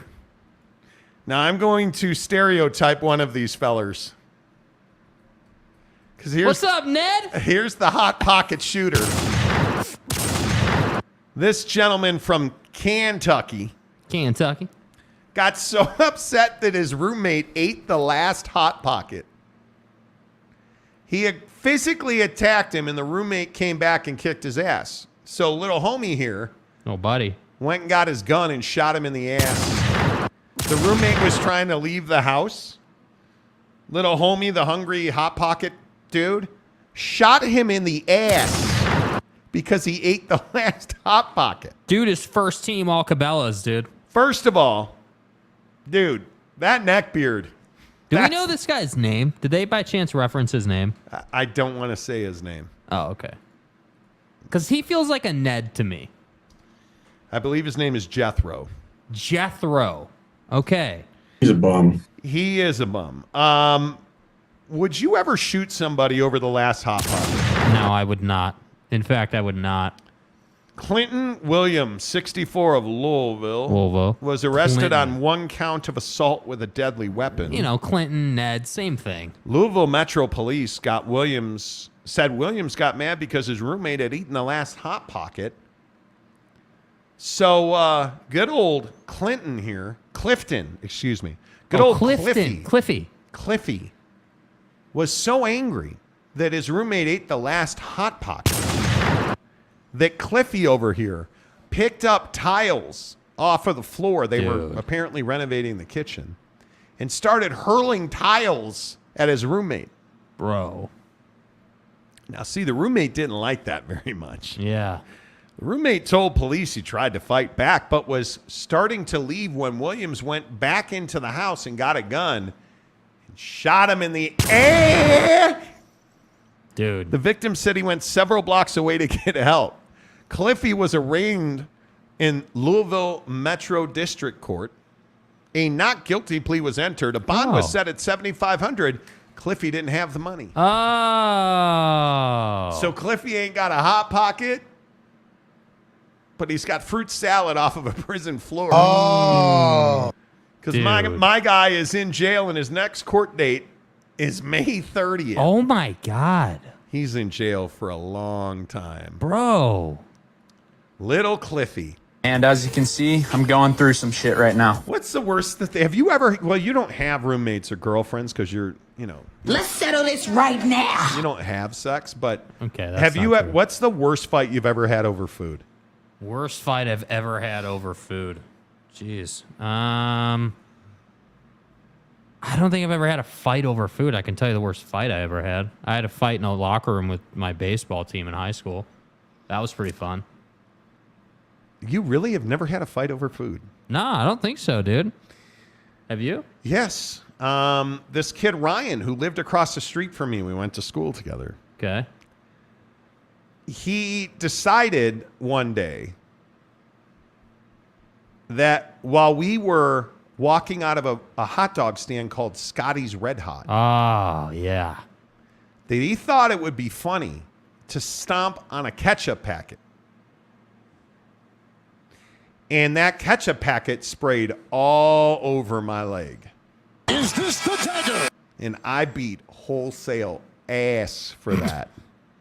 And it led to many other things. He picked up a wood bat. Drop that motherfucker. I used to play a lot of baseball, so I had a wood Louisville Slugger bat that was hollow point, like I was very hollow barrel. I was very proud of that bat. And he was my size, so it's not like I was picking on a Smurf. Homie picked up that bat and threw it into a puddle in the middle of a field. Beat wholesale ass. Then we were playing fast pitch, which is a game of baseball against a wall with a square box in it. And he hit me with a pitch. Okay, no problem. Oh, you play with a tennis ball? No, a league ball. Next pitch, he hit me again. And I said to him, you hit me again, I'm going to beat wholesale ass. So what did he do? He hit me again. So And his name is John C.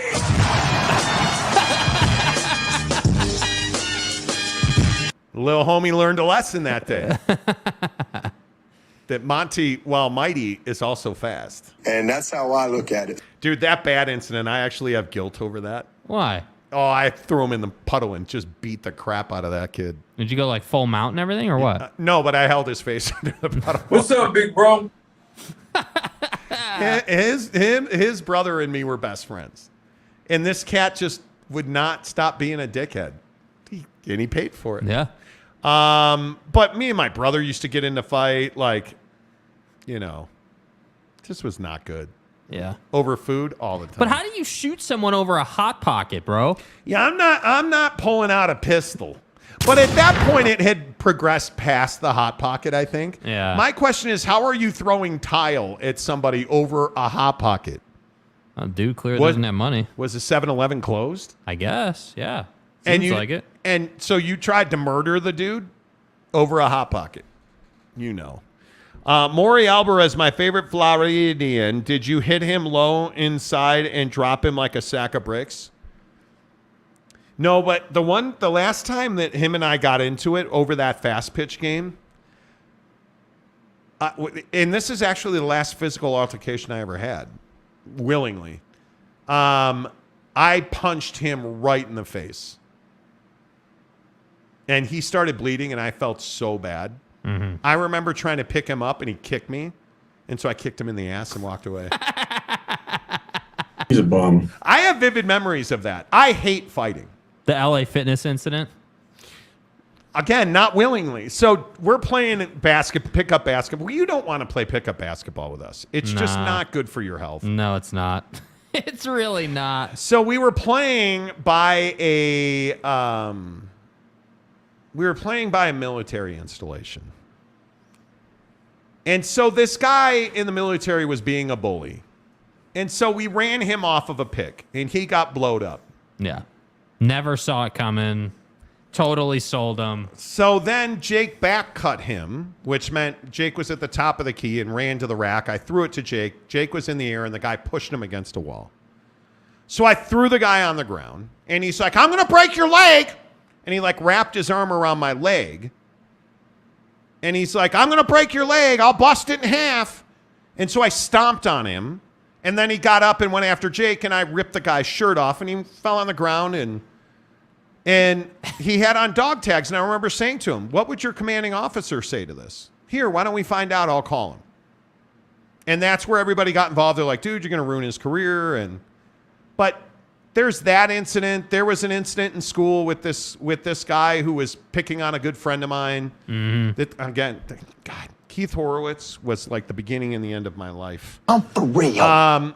My friend Keith Horowitz was getting bullied by this guy. Yeah. And so the guy shoved him down. Like we had at Adlai Stevenson High School, we had these big risers that you could sit on in like a commons area and eat your lunch or whatever. And the guy, funny enough, what did the guy do? He threw a pizza puff at my friend Keith Horowitz. So I threw him over the back of the riser. Damn. But he was an asshole. He was like a bully. But I don't enjoy that stuff. I'm a fucking unit. Jet Wayman says, I'm so down to play pickup basketball with you guys. Dude. Be on our team. Don't be on the other team. Because you will get got. Everybody says this. Oh, man, no. It's inevitable. You're gonna get got. You do not want this. I'm not saying we win every game. What I'm saying is that no. If you're gonna talk junk to either of us, you're gonna have a problem. Because inevitably I'm gonna get the ball and I'm gonna bring it up and you're gonna try and come play press.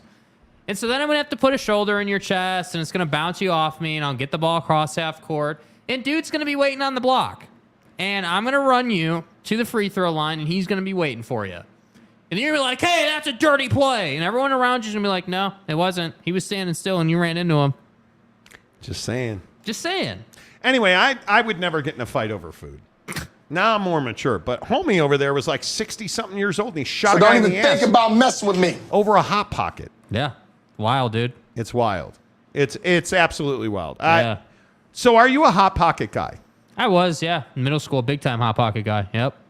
Loved it. Ranch, yeah. There was nothing better than a pizza puff, crinkle cut French fries, and mayonnaise. Oh, no. Mayonnaise. You say that. Say that, but I'm warning you. Jet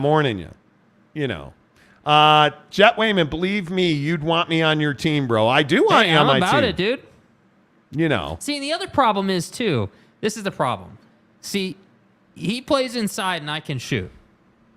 So, ball goes into him and we have this connection. We have this natural chemistry where I'll be in the corner on the far side. He'll get the ball in the post. And somehow, some way, I'll find my way to the wing. He'll find me. Ball's in the hoop. It is pouring outside right now. And the biggest problem is I can really pass. Yeah. So it's not hard for me. I'm taller than anybody. I can pass. I can skip pass. I can throw it across, throw it behind my back. Like it always ends that way. Truck stop Gumby. Hot Pockets were good back in the day. Now not so much. Yeah. But you know what I've gotten into? My wife found these amazing non-antibiotic, non-GMO chicken nuggets. Nuggies? Oh, they're so good. They are. I actually can attest. They're really good. They are. I accidentally bought chicken patties, though, this time. Damn. Yeah. But they're good, too. Yeah. They're good, too. It's hard not to like chicken. Like, what do you eat? What's your easy food you eat? Easy food that I eat. I love veggie nachos. Big fan of veggie nachos. But they're easy to make. Yeah, they're really easy to make. I mean, again, these chicken nuggets that you found are clutch. I mean, they're good. Yeah, really good. I think cereal. I'll have cereal any time of the day. Don't care. Anytime. I eat high fiber old man butt plugging cereals. So I can't once a day. That's it. Dude, do you hear the wind? Yeah, it is howling. It is raining outside now. Saul Goodman, we were poor. Every once in a while, we took Lunchables. Oh, don't start with Lunchables on this show. Lee Jensen, y'all couldn't handle my spin move. Maybe. We'll see, Lee. Raider Mark says, good show, fellas. Fellers, wreck 'em. Fellers. Pew, pew, pew, pew, Fellers. pew, pew. Okay, Mapes, I'm going to play post against you, Monty. I'll just make sure to take work off 2 days after. You probably should. There you go. There you go. Hey, can we get Drew's comment in? A couple down there. Yeah, Drew Christensen. You know what's better than any Hot Pocket? The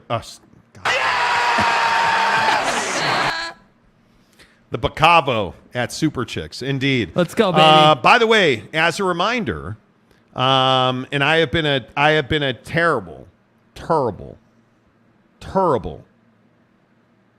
person about this contest because we have so many people now. How about my guy Roger Sales, who went into Big O Tires and American Fork today? Let me get this right. We tell you all the time about Big O. They do more than just tires. My dude got his alignment done, got an oil change done, and he got his emissions and registration done because you can do all of that at Big O Tires. Big O Tires is not just about tires, friends. Big O Tires and American Fork, the official auto repair facility on the Monty program, and also your presenting sponsor of RSL and NYCFC. It's NYFC. I'm calling it NYFC. It is what it is. June 10th, we're taking you to see RSL and NYFC in the ZAG Club at America First Field. The ZAG Club is amazing. It is going to be awesome. We have 4 spots left now. Mm-hmm. Here's how you enter to win.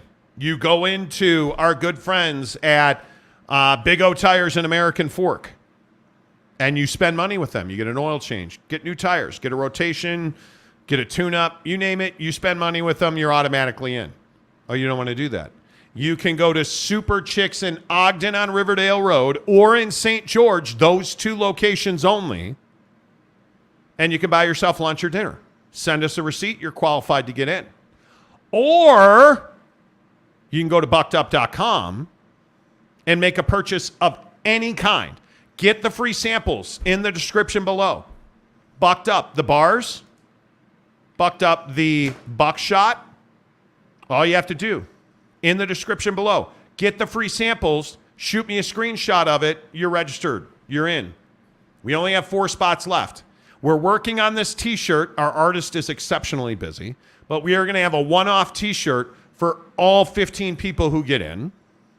You'll have your very own. It's going to be amazing. The t-shirt, I'm so stoked about it. You'll get a t-shirt. And on June 2nd, which is a week from Friday, because we're off this Friday and next Monday for Memorial Day weekend, a week from Friday, we are going to announce the 4 remaining spots. So if you have not gone to Super Chicks on Riverdale Road in Ogden or in St. George, if you have not gone to Bucked Up, buckedup.com, and either bought something using the promo code Monty to get 20% off or gotten the free samples in the link below and shot us a screenshot, you should probably do that now. Mm-hmm. If you want to guarantee yourself entry and guarantee yourself a spot for RSL and NYFC on June 10th at America First Field in the ZAG Club, where, by the way, get all the free gourmet food and drink you want, alcohol excluded. You get a VIP entry, you get parking, you get an on-field experience before the game, and you get to hang out with us, watch the game. You could easily go to Big O Tires and American Fork, ask for Ryan, tell him you heard about it on the Monty Show. Boom. Get new tires, get an oil change, get your fluids topped off, register your car, get an emissions, get a lift kit put on your truck. All the things that we've done. Get your tint done. They did all my tint. Get your car, get your Jeep aligned. They aligned my Jeep. Yep. I'm telling you guys, it's not rocket science. Do it one, do it all, because it is going to be a great time for NYFC and RSL on June 10th. Before we get out of here, let's welcome our newest member to the show, Derek Rocher. Let's go, baby. Way to end the show strong. Let's go, baby. Love it. I love it. Look at everybody like, oh, he did. Jet gave a membership. Did did you give a membership? Jet gave one membership that went to Drew Christensen. Jet gave a number membership that was taken by Aaron Wilson. Love it. And then Derek Roche, welcome to the membership. You guys Boom. are awesome. Boom. If you have not, please hit the thumbs up. Give us a like. We are 38 short of 200. Would love to get to 200 on the show. You guys are amazing. You are absolutely amazing. Thanks for being here, man. That's it. That's all. That's all I want to say is thanks for being here. Without you, we could not do this show. Without you watching the show, without you watching our shorts, without you watching me and Jake be crappy golfers on the channel, we couldn't do what we do. We appreciate you very much. Thanks for being members. Thanks for watching the show. Until tomorrow, say goodbye, Jake. Goodbye, Jake.